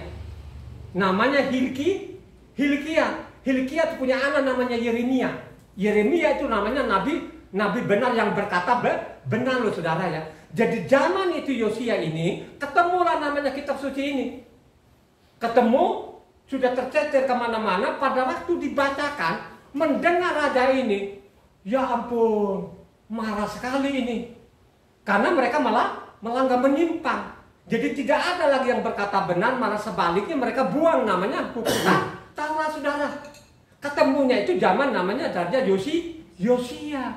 Akhirnya sadarlah Yosia ini bahwa tidak ada yang benar lagi ini, mengajaklah namanya Israel supaya benar di hadapan Tuhan, ya. Jadi mengajaklah imam-imam, karena imam Yeskial ini, Hilkia juga pun ini mungkin juga takut sama raja Manasye ini, saudara.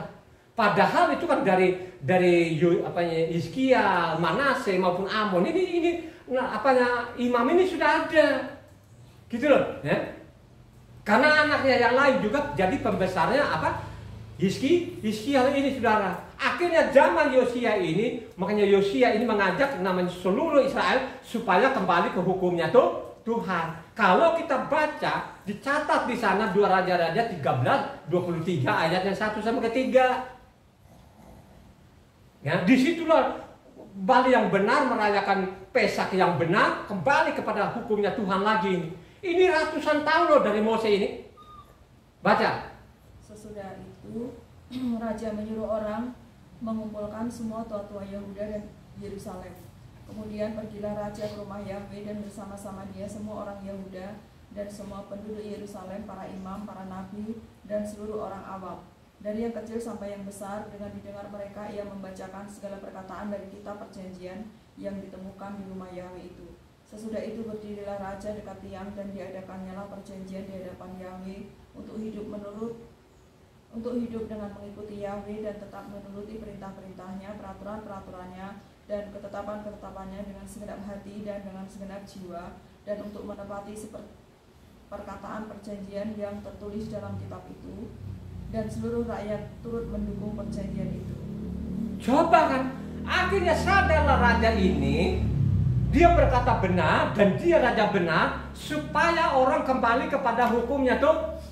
Pada waktu dia mengomong itu, karena dia pemimpin ini, akhirnya mereka kembali ke hukumnya tuh Tuhan. Tapi apa yang terjadi? Makanya saya mengatakan pelajari kitab suci ini jangan sepotong-sepotong. Ya? Akhirnya tadi sudah kembali yang benar. Sesudah namanya Yosia, benar nggak? Halo? Tidak benar. Berapa raja di situ? Ada 4 raja. Habis digantikan anaknya bernama Yoahas. Yoahas itu benar nggak? Tidak benar. Pada bapaknya ini mengajar semua namanya orang supaya kembali kepada hukumnya tuh Tuhan. Tapi anaknya tidak benar. Ya, coba.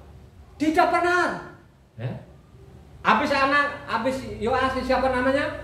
Ada namanya Eliakim. Ya.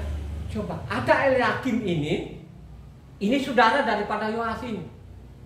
Dia juga tidak benar. Akhirnya Eliakim atau Yoyakim ini ada namanya anaknya Eliakim. Kin ya. Jadi bapaknya Kim, anaknya Kin di belakang ya. Ini anaknya juga tidak benar. Menyimpang juga, mulai menyimpang sampai kepada namanya tadi Yoahas ini punya saudara atau adiknya dia, mungkin itu namanya Sedekia atau matanya namanya digantikan namanya Sedekia. Jadi ini zaman ini dari Yosia tadi yang berkata benar ini ada namanya Nabi siapa? Yeremia saudara. Ya. Dari Yeremia ini sampai Sedekia ini masih Yeremia masih muda ini sampai kepada namanya Zakaria lah saudara. Ya. Itulah yang memperingatkan kepada bangsa Israel supaya mereka kembali kepada hukumnya Tuhan. Ya. Supaya mereka benar di hadapan Tuhan, tapi mereka tidak peduli. Itulah tadi mengatakan kamu harus berkata benar kepada satu yang lain, kembalilah kepada hukum yang benar. Ya? Karena Tuhan itu tidak pernah menginginkan orang Israel itu musnah.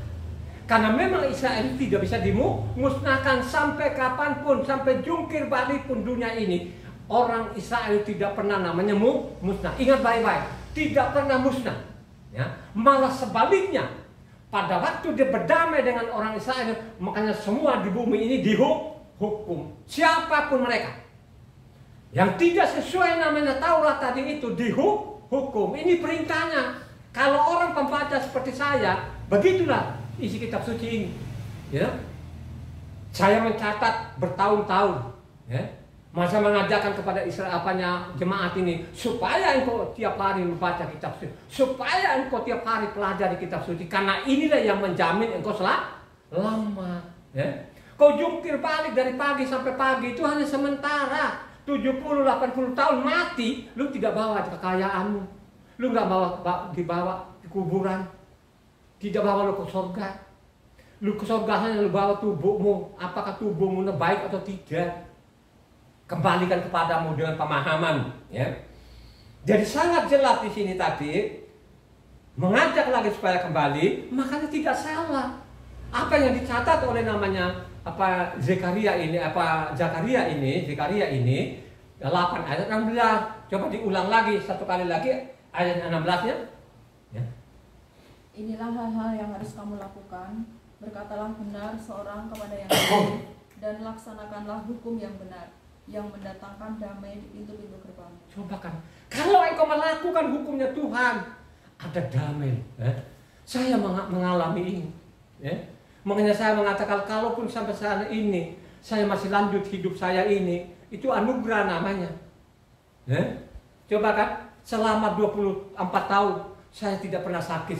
Ya sakit lah biasanya, angkat batuk kan biasa kan ada batuk gitu kan, mungkin kalau minum apa yang es gitu kan tubuh kan tidak menerima. Namanya kalau tua itu kan makin tua kan mungkin tubuh ini kan rentan lah hal-hal begitu kan. Itu saja, yang lain tidak pernah, saya tidak berurusan lagi. Bayangkan aja, saya pelajari kitab suci ini dari tahun 2000 sampai saya bicara ini kan sudah 188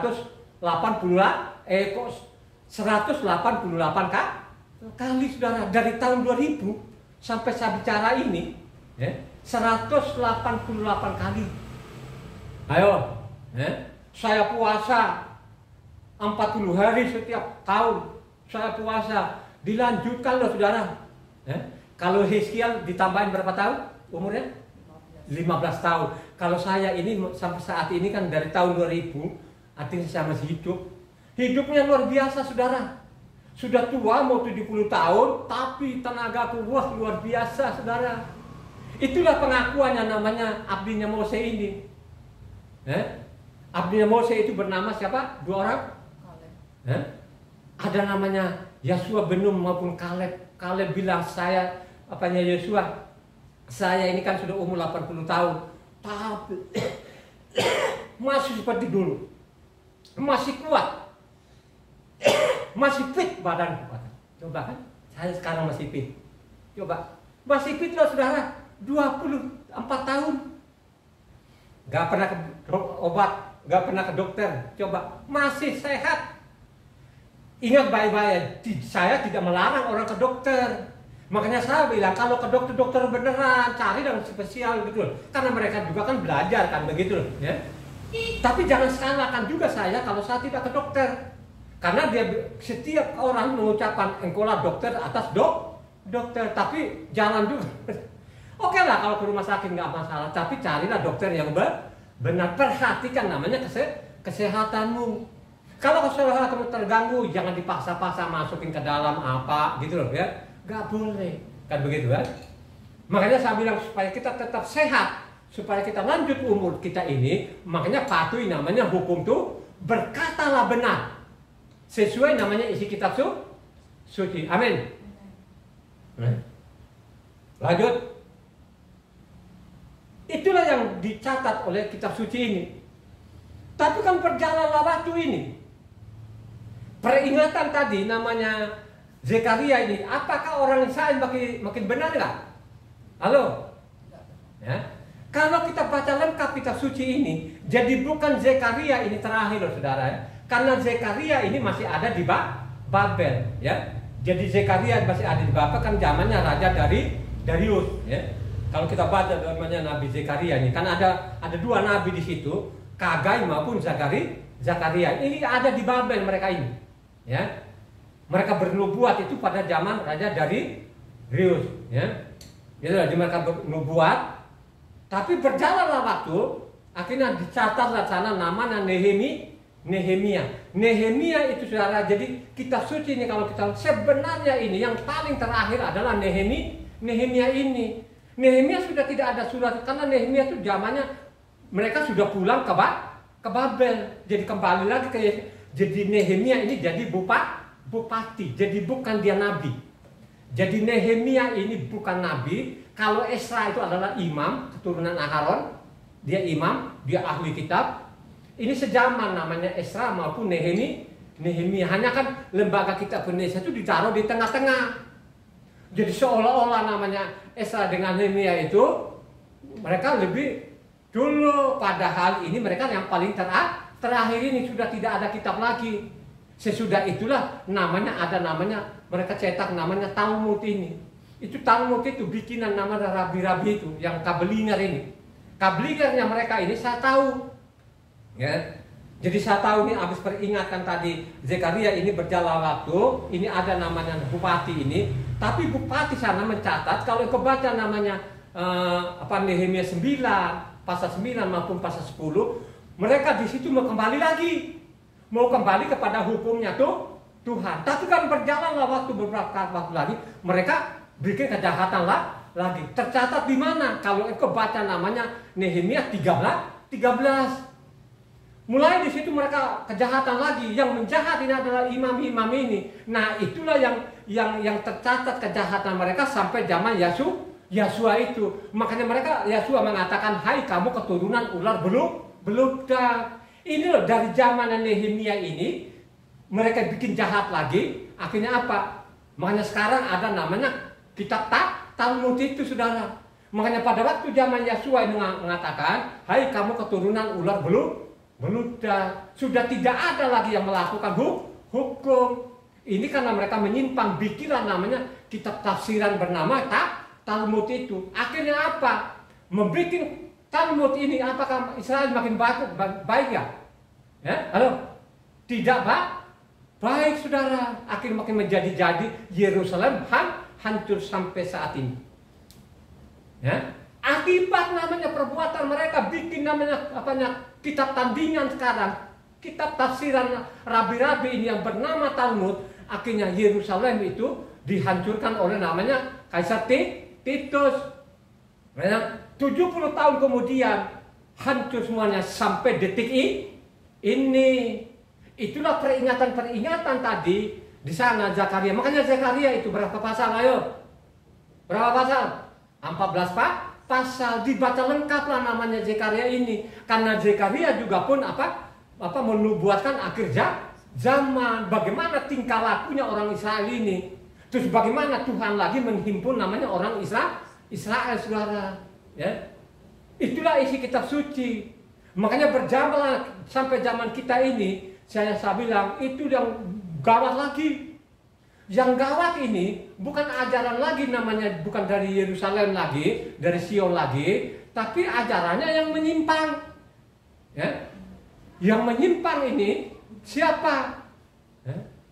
Inilah orang asing lagi tambah. Kenapa saya mengatakan ini? Saya mau bongkar juga ini, yang tidak benar ini, yang tidak benar ini, Coba kita buka dulu kitab suci ini, Yang namanya mereka bilang perjanjian baru, tapi saya bilang saya tidak ketemukan yang baru. Penyimpangan demi penyimpangan di dalamnya. Di dalam isi kitab suci juga menyimpang, dari mimbar juga pun menyimpang. Contoh sekarang, kalau kita baca, kenapa saya bilang sekarang ini pendeta-pendeta ini tidak berkata benar, mereka menyimpang oleh namanya penyimpangan isi kitab suci ini, dan termasuk juga mereka ini. Mari kita buktikan situ. Coba baca ulang-ulang lagi ini Matitia 5 ayatnya 17 sampai 20. Janganlah kamu menyangka bahwa aku datang untuk meniadakan hukum Taurat atau kitab para nabi. Aku datang bukan untuk meniadakannya, melainkan untuk menggenapinya. Karena aku berkata kepadamu, sesungguhnya selama belum lenyap langit dan bumi ini, satu iota atau satu titik pun tidak akan ditiadakannya dari hukum Taurat sebelum semuanya itu terjadi. Karena itu siapa yang meniadakan salah satu perintah hukum Taurat sekalipun yang paling kecil dan mengajarkannya demikian kepada orang lain, dia akan menduduki tempat yang paling rendah di dalam kerajaan surga. Tapi siapa yang melakukan dan mengajarkan segala perintah-perintah hukum Taurat, ia akan menduduki tempat yang tinggi dalam kerajaan surga. Maka aku berkata kepadamu, jika hidup keagamaanmu tidak lebih benar daripada hidup keagamaan ahli-ahli Taurat dan orang-orang Farisi, sesungguhnya kamu tidak akan masuk dalam kerajaan surga. Cobalah saudara, apakah tidak dibaca sekian orang ini sampai detik ini? Kenapa begitu bohongnya, begitu sombongnya mereka? Taurat itu sudah tidak berlaku lagi. Kenapa saya mengatakan ini didukung juga isi kitab suci ini yang mereka katakan perjanjian baru tadi? Di atas tadi mendirikan langit dan bumi daripada satu titik lu batalkan. Tapi mereka bikin sedemikian rupa pembohongan dan pembohongan ini, tipu dengan tipu ini kan tercatatlah di bawah Matitia 5 ayatnya 43-44. Ini harus kamu baca lengkap. Ini siapa yang menulis ini? Inilah senjata-senjatanya mereka ini sekarang ini, yang di pembohong-pembohong di mimbar yang tidak berkata benar ini. Ini mereka pakai senjata ini juga. Coba baca dari 43 sampai 44 Matitia 5. Kamu telah mendengar firman, kasihilah sesama manusia dan bencilah musuhmu. Tetapi aku berkata kepadamu, kasihilah musuhmu dan berdoalah bagi mereka yang menganiaya. Siapa? Saya yakin 100% bukan tulisannya Yeshua Mesia. Tulisannya Yeshua Mesia enggak? Yakin nggak kamu itu bahwa itu tulisannya Tuhan Yesus Mesias? Saya yakin 100% bukan. Ini adalah perbuatan-perbuatan yang menipu ini. Karena tulisan aslinya tidak demikian. Ada tertulis itu karena imamat namanya 19 ayat 18 bunyinya, janganlah kau menuntut balas dan janganlah menaruh dendam terhadap orang-orang sebangsamu, melainkan kasihlah sesamamu manusia seperti dirimu sendiri. Akulah yang. Tidak ada kata di sini bencilah musuhmu. Makanya mereka bikin 44 itu kasihlah, seolah-olah namanya Tuhan Yesus mereka mengajarkan kasih, sedangkan Taurat itu mengajarkan benih. Ini perbuatan-perbuatan yang tidak benar, yang tidak bertanggung jawab, yang membunuh orang. Siapa ini? Siapa yang menentang ini? Bukankah sekarang mereka rame-rame bahwa Taurat itu sudah tidak berlaku lagi? Nama Yahweh itu nama setan. Siapa yang melakukan ini? Apakah mereka berkata benar ini? Halo?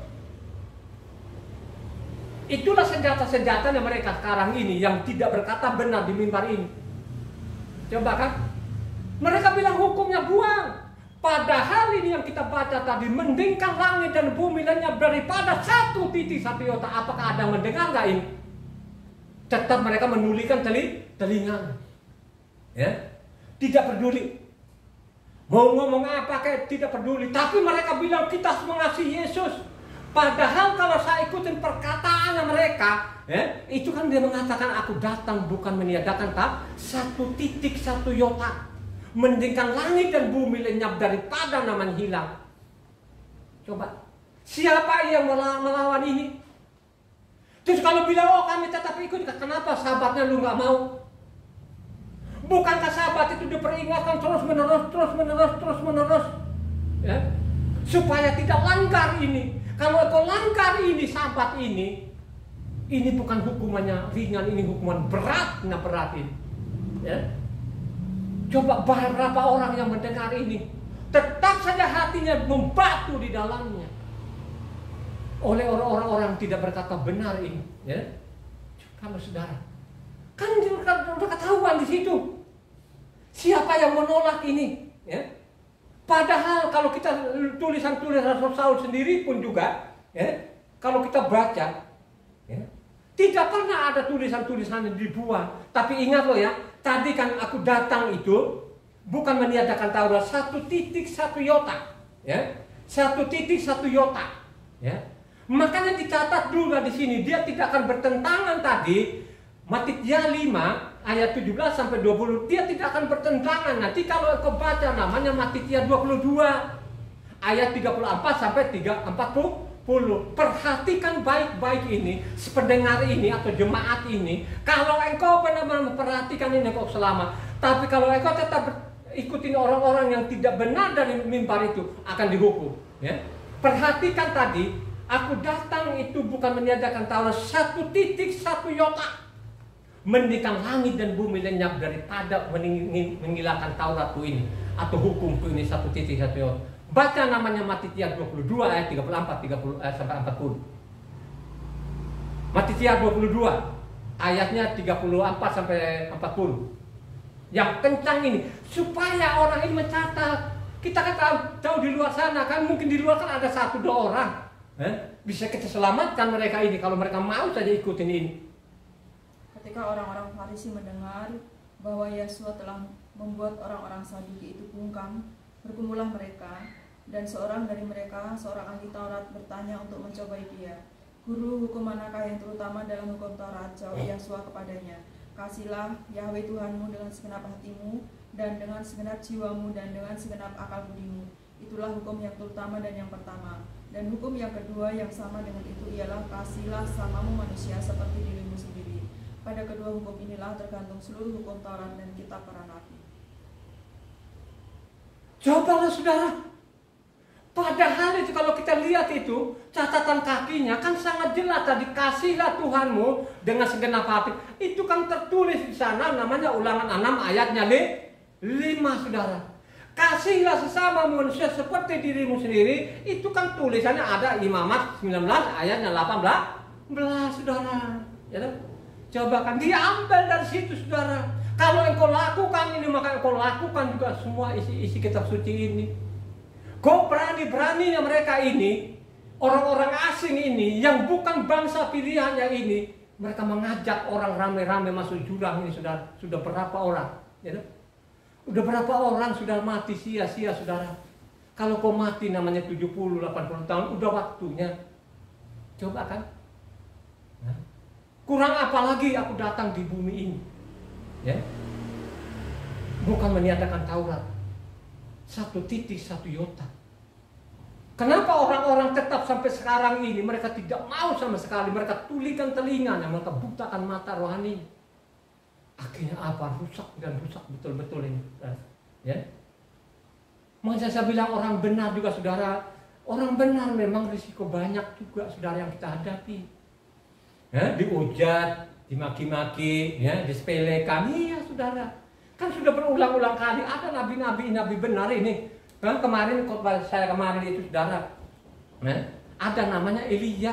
Itu namanya nabi benar, berkata benar loh, saudara. Apakah ada jemaatnya? Enggak ada. Enggak ada jemaatnya. Dikejar-kejar lagi. Coba. Membunuh. Makanya saya mengatakan ini yang di mimbar banyak nggak roh-roh Isabel? Banyak, saudara. Coba kan. Ya. Karena mereka mimbar ini kan bukan untuk orang kembali ke hukum, supaya selamat. Bagaimana dia menyelamatkan dirinya sendiri, saudara, untuk isi perutnya. Coba kan. Kan di mimbar itu siapa yang mau gratis? Karena dikasih upah. Kalau kau berkata benar, tarik upahmu. Ya. Berani nggak dia? Dia tidak berani, saudara. Yakin dia tidak berani. Ya. Kalau dia berkata benar, saudara, oh tidak sesuai dengan kitab suci ini, ditinggalkan. Ya. Dari sinodenya dipecat, saudara. Kalau sudah dipecat mau makan apa? Mau kerja sekolah nggak bisa. Ya. Hanya ikutin nipu-nipu dari generasi ke generasi ini. Ini kan penipuan ini kan ada, itu spontan aja mereka ngomong. Karena sudah dari dulu itu, Taurat itu tidak berlaku. Karena kita selidiki kitab suci tidak ada di dalamnya. Kalau Efesus 2:15 itu betul. Tapi kan jangan situ saja, baca lengkap lah kan gitu. Ya. Baca yang lain, sudah yang lain gitu kan. Coba kan. Kalau ngomong-ngomong itu, wow, itu tidak berlaku lagi. Ini penulisnya benar atau tidak? Makanya saya mengatakan itu sudah Rasul Saul sudah diperkosa sekian banyak itu. Coba perkataan Rasul Saul sendiri pun ya. Kalau kita baca namanya Roma 3 ayat 31, coba. Kalau kau baca sebelumnya ayat 20, bukan kita melakukan Taurat, kita hidup, itu pembohong loh, saudara. Tapi Roma 3 ayat 31, bagaimana tulisannya? Jika demikian, adakah kami membatalkan hukum Taurat karena iman? Sama sekali tidak, sebaliknya kami meneguhkan. Coba, ini perkataan Rasul Saul sendiri pun, kami ini tidak membatalkan Taurat. Sebaliknya kami meneguhkan dan mengokohkan. Bagaimana mereka piara lagi nanti Efesus? Ini surat Roma maupun Efesus ini kan sama orangnya. Tapi saya mengatakan ini penulisnya bukan Rasul Saul, ini penipu-penipu yang tidak berkata benar. Karena dia bertentangan nanti Efesus 2 ayat 15, coba. Efesus 2:15 kan bertentangan dengan Roma ini. Ya, siapa penulisnya ini? Ini penipu nih. Efesus 2:15. Sebab dengan matinya sebagai manusia ia telah membatalkan hukum Taurat dengan segala perintah dan ketentuannya untuk menciptakan keduanya menjadi satu manusia baru di dalam dirinya dan dengan itu mengadakan damai sejahtera. Coba saya mau tanya situ. Kalau engkau pembaca yang benar, duluan mana Efesus dan Roma? Saya mau tanya. Hah? Jadi Efesus yang duluan, saudara. Baru namanya Roma, saudara. Ini kan catatan. Kalau kita baca catatan namanya Luka ini, Luka itu mencatat, saudara. Jadi namanya Roma itu terakhir sekali dia ini pelayanan Rasul Saul pesan lagi kepada Roma karena pernah dipenjara di Roma, saudara. Jadi Efesus dulu baru Roma. Coba bayangkan saja Efesus bilang sudah dibatalkan Taurat. Roma bilang kami siapa penulisnya ini? Penipu atau namanya yang berkata benar atau tidak benar ini? Halo? Gak berani? Hah? Nggak berani kamu bilang penipu itu penulisnya. Kalau orang pembaca seperti saya, kan saya tahu di urutan zamannya. Jadi namanya surah-surah Rasul Saul dengan namanya Luka ini berbarengan, termasuk juga Kepa ini. Mereka tuh satu zaman, berbarengan tiap hari dan mereka menulis ini. Bukan habis tahun ini, besok ada namanya Kepa, besok ada namanya Luka. Bukan begitu. Tahun berapa lagi berada, bukan, ini sejaman ini. Mereka mencar-mencar sampai ke Asia itu. Mereka sampaikan ke sana, tidak ada namanya perjanjian baru. Yang mereka sampaikan sana itu namanya apa? Taurat, supaya orang kembali kepada hukumnya tuh Tuhan. Amin gak? Itu isi kitab sucinya. Ada lagi yang konyol. Saya bilang konyol ini kitab suci ini, penulis ini, pembawa yang tidak berkata benar. Ini ada tulisan lagi. Galatia 2 ayat 16. Galatia 2 ayat 16. Perhatikan di sini, ini penulis dengan mimbar sami mawon itu. Sama-sama tidak berkata benar dan penipu. Kamu tahu bahwa tidak seorang pun yang dibenarkan oleh karena melakukan hukum Taurat, tetapi hanya oleh karena iman dalam Yeshua HaMasiah.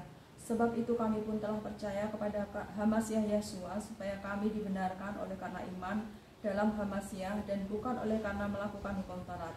Sebab tidak ada seorang pun yang dibenarkan oleh karena melakukan hukum Taurat. Coba dia bertentangan tadi. Kamu harus melakukan hukum Taurat. Kalau kita baca tadi Matitia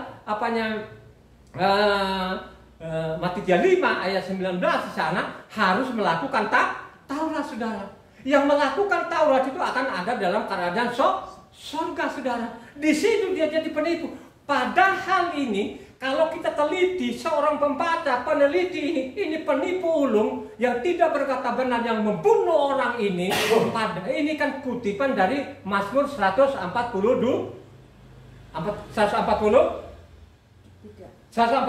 ayat kedua.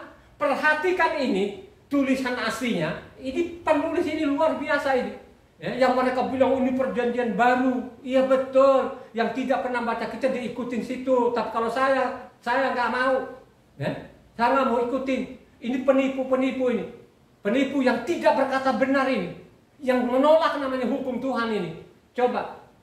Galatia 2 ayat 16 tadi. Ini kutipan dari Mazmur 143 ayat 2. Janganlah berperkara dengan hambamu ini, sebab di antara yang hidup tidak seorang pun yang benar di hadapanmu. Coba kan. Ini maksudnya ini tidak ada lagi yang benar ini. Semua mereka menyeleweng dari kitab hukumnya Tuhan. Ini kan teguran-teguran melalui Mazmur itu pujian. Ya. Coba. Mau ikutin mana ini? Penipu atau tulisan aslinya? Tidak ada yang benar lagi. Kenapa mereka dikatakan tidak ada? Karena mereka menyimpang dari hukumnya Tuhan. Ya. Mazmur itu bukan kitab untuk bikin agama baru. Kalau agama lain bilang itu kitabnya Daud. Mazmurnya Daud puji-pujian bagaimana dia mengagumi nama Yahweh, dia bagaimana mengagumi namanya hukumnya Tuhan. Itu Mazmur. Semua juga pun di sana itu Mose itu mengagumi hukumnya Tuhan, mengagumi namanya Yahweh. Tidak ada namanya dibikin Mazmur terus zaman itu ada namanya agama baru. Ya. Tidak ada. Bacalah kitab suci dengan baik. Ya. Coba. Tidak berkata benar.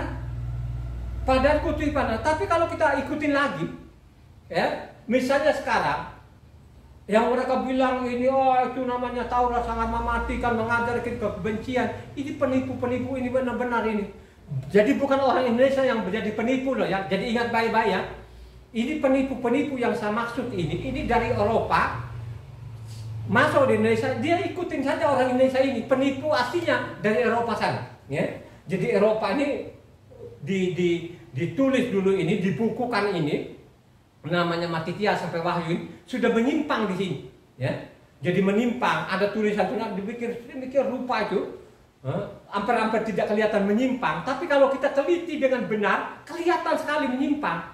Contohnya lagi, misalnya sekarang Galatia 3 ayat 21, Kalau demikian, bertentangankah hukum Taurat dengan janji-janji Tuhan?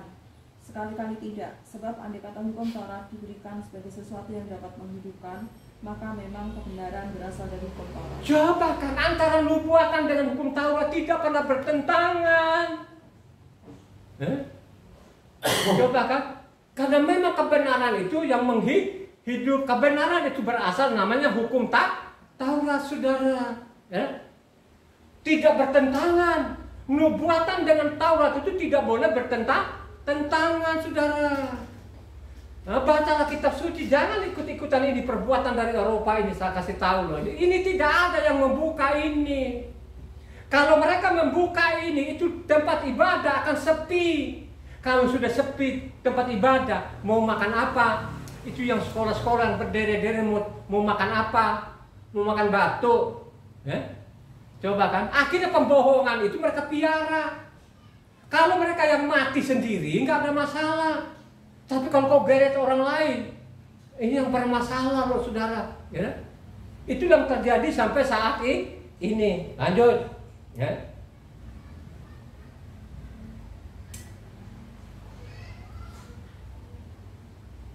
Misalnya sekarang ini senjata mereka, makanya diselipkan sana kemari, seolah-olah namanya perjanjian lama itu sudah makanya bikin sedemikian rupa mereka ini orang Kristen, ada namanya perjanjian lama dan ada perjanjian baru loh, saudara ya. Ini yang mereka ajarkan. Ini yang ada, saya bilang bukan orang Indonesia, tapi dari Eropa ini mereka meneruskan saja dosa ini. Dosa yang mereka tumpuk tiap hari, bertahun-tahun dari generasi ke generasi, ini sulit untuk mengurai ini.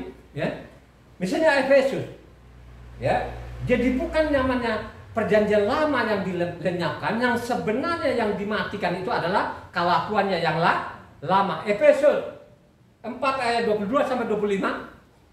Yaitu bahwa kamu berhubung dengan kehidupan kamu yang dahulu harus menanggalkan manusia lama yang menemui kebinasaannya oleh nafsunya yang menyesatkan, supaya kamu dibaharui dalam roh dan pikiranmu dan mengenakan manusia baru yang telah diciptakan menurut kehendak Tuhan di dalam kebenaran dan kekudusan yang sesungguhnya. Karena itu buanglah dusta dan berkatalah benar seorang kepada yang lain, karena kita adalah sesama anggota. Coba kan, yang dimaksud itu perbuatan lamamu, dosa-dosamu yang lu kuburkan, bukan namanya perjanjian lama. Manfaatkan ini, bermanfaatkan. Akhirnya ada ayat-ayat siluman itu yang mereka selipkan sana kemari. Atau dibikin dulu ya, sebelum pasal ini dibikin sedemikian rupa dulu, baru nanti mereka selipkan sana kemari. Ini adalah penulis-penulis, pembunuh-pembunuh ini yang sudah membunuh ini mereka ini sampai saat ini. Coba kan, bencana demi bencana, malapetaka demi malapetaka, dan penyakit virus penyakit di mana-mana, saudara. Ini kan ulah-ulah mereka ini. Coba kan, ulah-ulah yang tidak berkata benar ini, saudara. Coba kan, bagaimana sih baiknya Elohim ini? Lu mati kayak itu. Terus mereka nanti dari mimbar, Yesus lebih menyayangi engkau, katanya. Coba mereka bikin sedemikian rupa, saudara, masuk surga, tapi menyimpang. Kolose 3 ayat sama, Kolose 3 ayat 5 sampai 10. Ini yang mereka salah tafsir, sehingga mereka dengar dalam mana Taurat itu hukumnya Tuhan, mereka benci banget. Coba, jadi dianggap itu yang lama itu, dianggap itu Taurat itu, makanya mereka bilang itu perjanjian lama. Karena itu matikanlah dalam dirimu segala sesuatu yang duniawi, seperti percabulan, kenajisan, hawa nafsu, nafsu jahat, dan juga keserakahan yang sama dengan penyembahan berhala. Semuanya itu mendatangkan murka Tuhan atas orang-orang durhaka. Dahulu kamu juga melakukan hal itu ketika kamu hidup di dalamnya. Tapi sekarang buanglah semuanya itu, yaitu marah, geram, kejahatan, fitnah, kata-kata kotor yang keluar dari mulutmu. Janganlah lagi kamu saling mendustai, karena kamu telah menanggalkan manusia lama serta kelakuannya, dan telah mengenakan manusia baru yang terus-menerus dibaharui untuk memperoleh pengetahuan yang benar menurut gambar Khaliknya. Coba kan, ini penulis-penulis ini yang kurang ajar ini, jadi seolah-olah itu namanya kelakuan lama, itu perjanjian lama loh, saudara. Ini penipu-penipu, pembunuh-pembunuh yang membunuh sampai sekarang banyak keluarga yang mati konyol ini, saudara.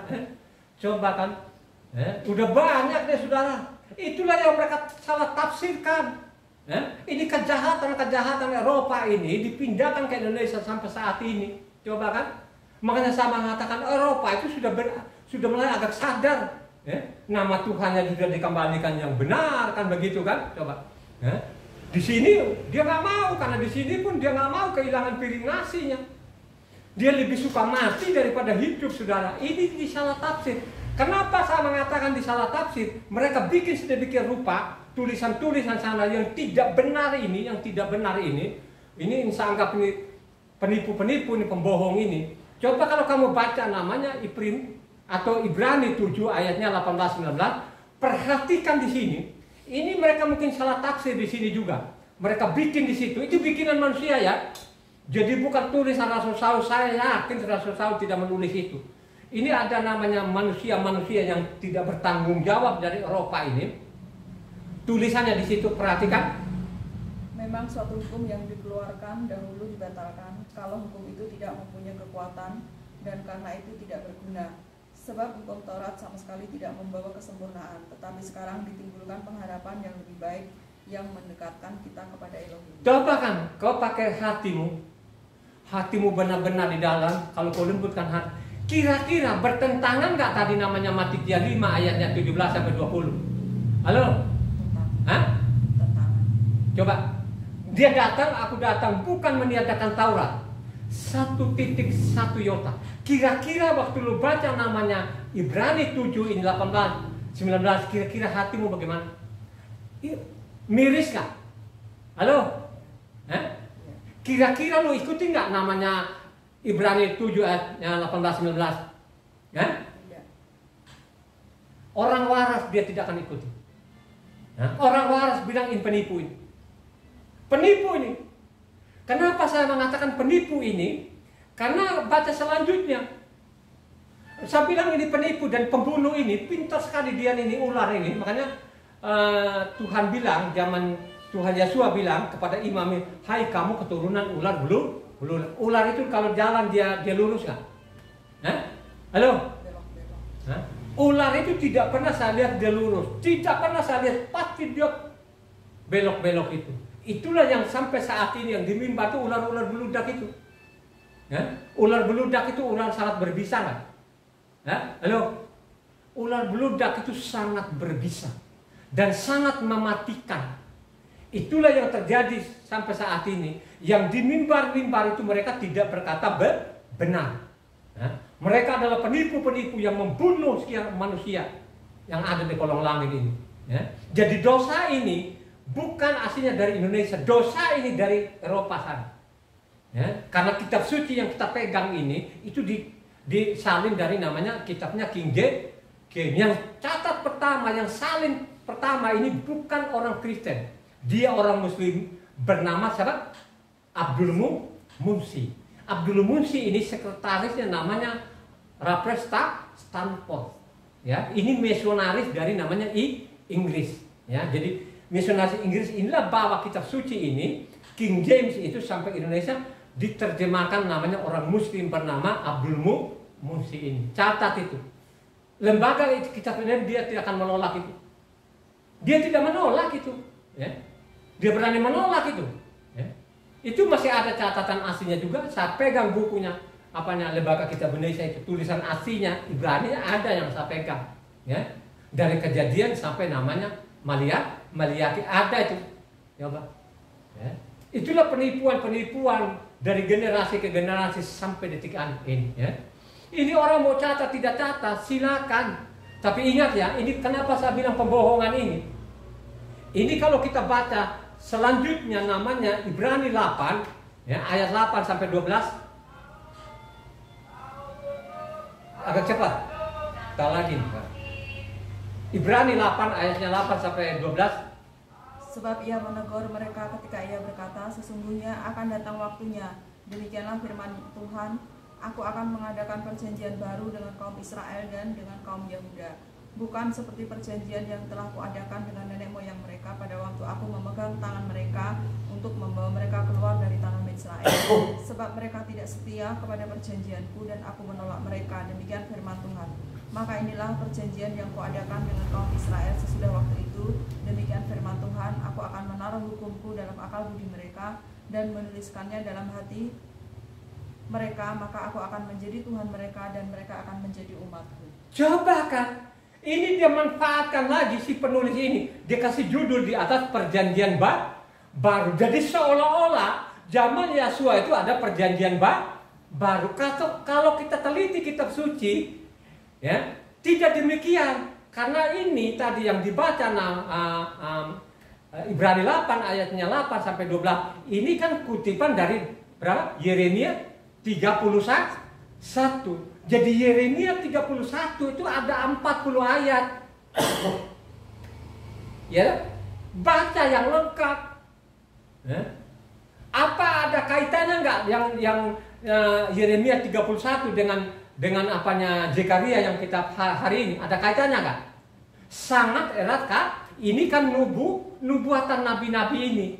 Bagaimana suatu saat nanti berdamai dengan Israel, dia himpun lagi, disitulah dia adakan namanya perdamaian, mereka berdamai, ya itu begitu. Makanya saya mengatakan bacalah lengkap itu namanya Yeremia 31 maupun Yeskiel 36. Pasti lu gagal paham, lu nggak akan ikut-ikutan yang namanya yang tidak berkata benar di mimbar sampai saat ini. Kenapa saya mengatakan mereka manfaatkan ini tadi perjanjian baru? Seolah-olah zaman Yesua itu diajar perjanjian baru. Karena mereka selipkan itu. Ayat 13-nya tadi Ibrani 8 ayat 13. Oleh karena ia berkata-kata tentang perjanjian yang baru, ia menyatakan yang pertama sebagai perjanjian yang telah menjadi tua. Dan apa yang telah menjadi tua dan usang telah dekat kepada kemusnahan. Pembunuh nggak ini? Halo? Pembunuh nggak ini? Ini pembunuh ulung, ini penipu, ini tidak berkata benar. Dia manfaatkan di atas ada perjanjian baru, yang lama sudah usang, dia akan bertentangan lagi kepada Matitia 5 tadi itu. Aku datang bukan hanya 1 titik 1 iota, mendirikan langit bumi dilenyapkan. Mereka mengerti nggak ini? Ya? Makanya saya bilang itu dokter-dokter palsu, itu profesor palsu itu. Ya? Kalau sampai mereka tidak ngerti ini, coba kan? Mereka memang tidak mengerti. Coba kan mereka merubah hukum semua. Makanya saya mengatakan perjanjian barunya mereka benar nggak? Bagi mereka bukan bagi kita. Perjanjian mereka perjanjian baru mereka benar nggak? Kenapa mereka benar? Karena semua diganti.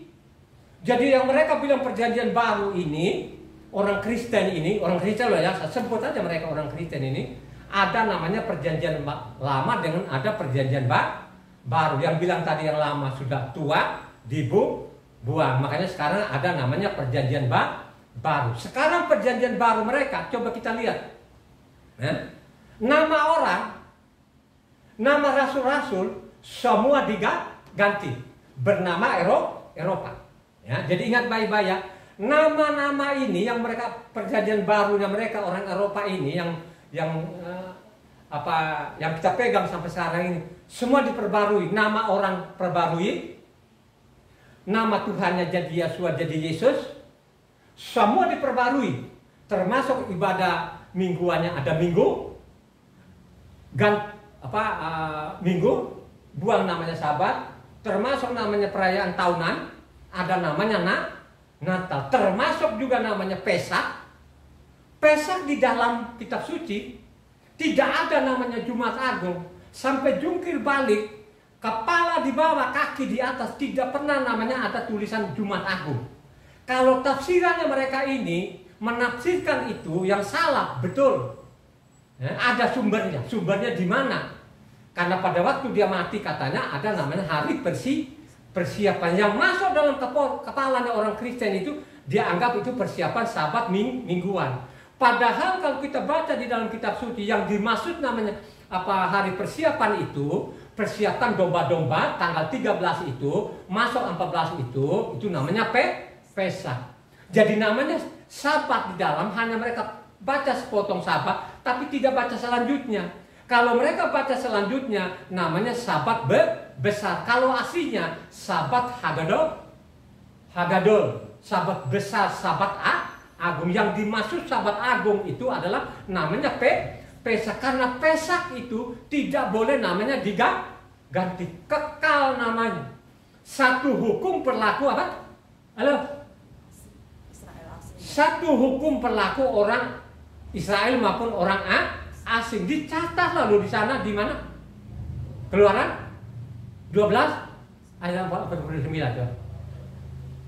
Keluaran 12 ayat 49. Supaya ini mencatat mereka ini. Mereka perbarui semua, maka benar perjanjian baru mereka.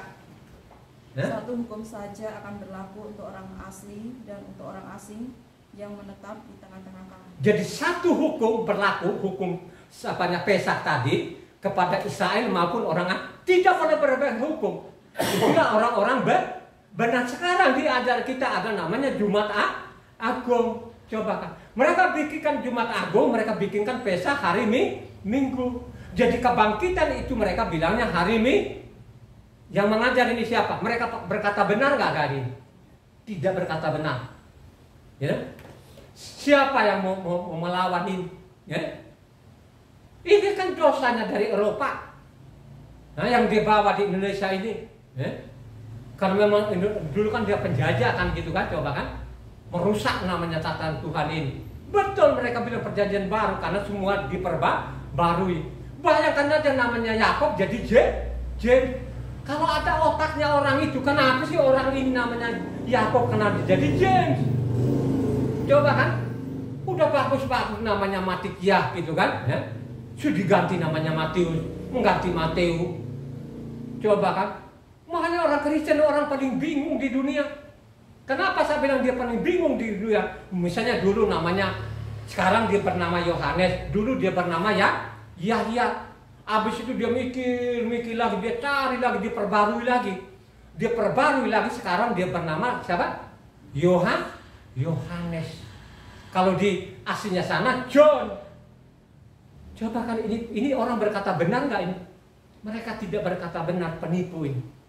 Makanya ingat, ya. Terakhir ini, kan? Belum.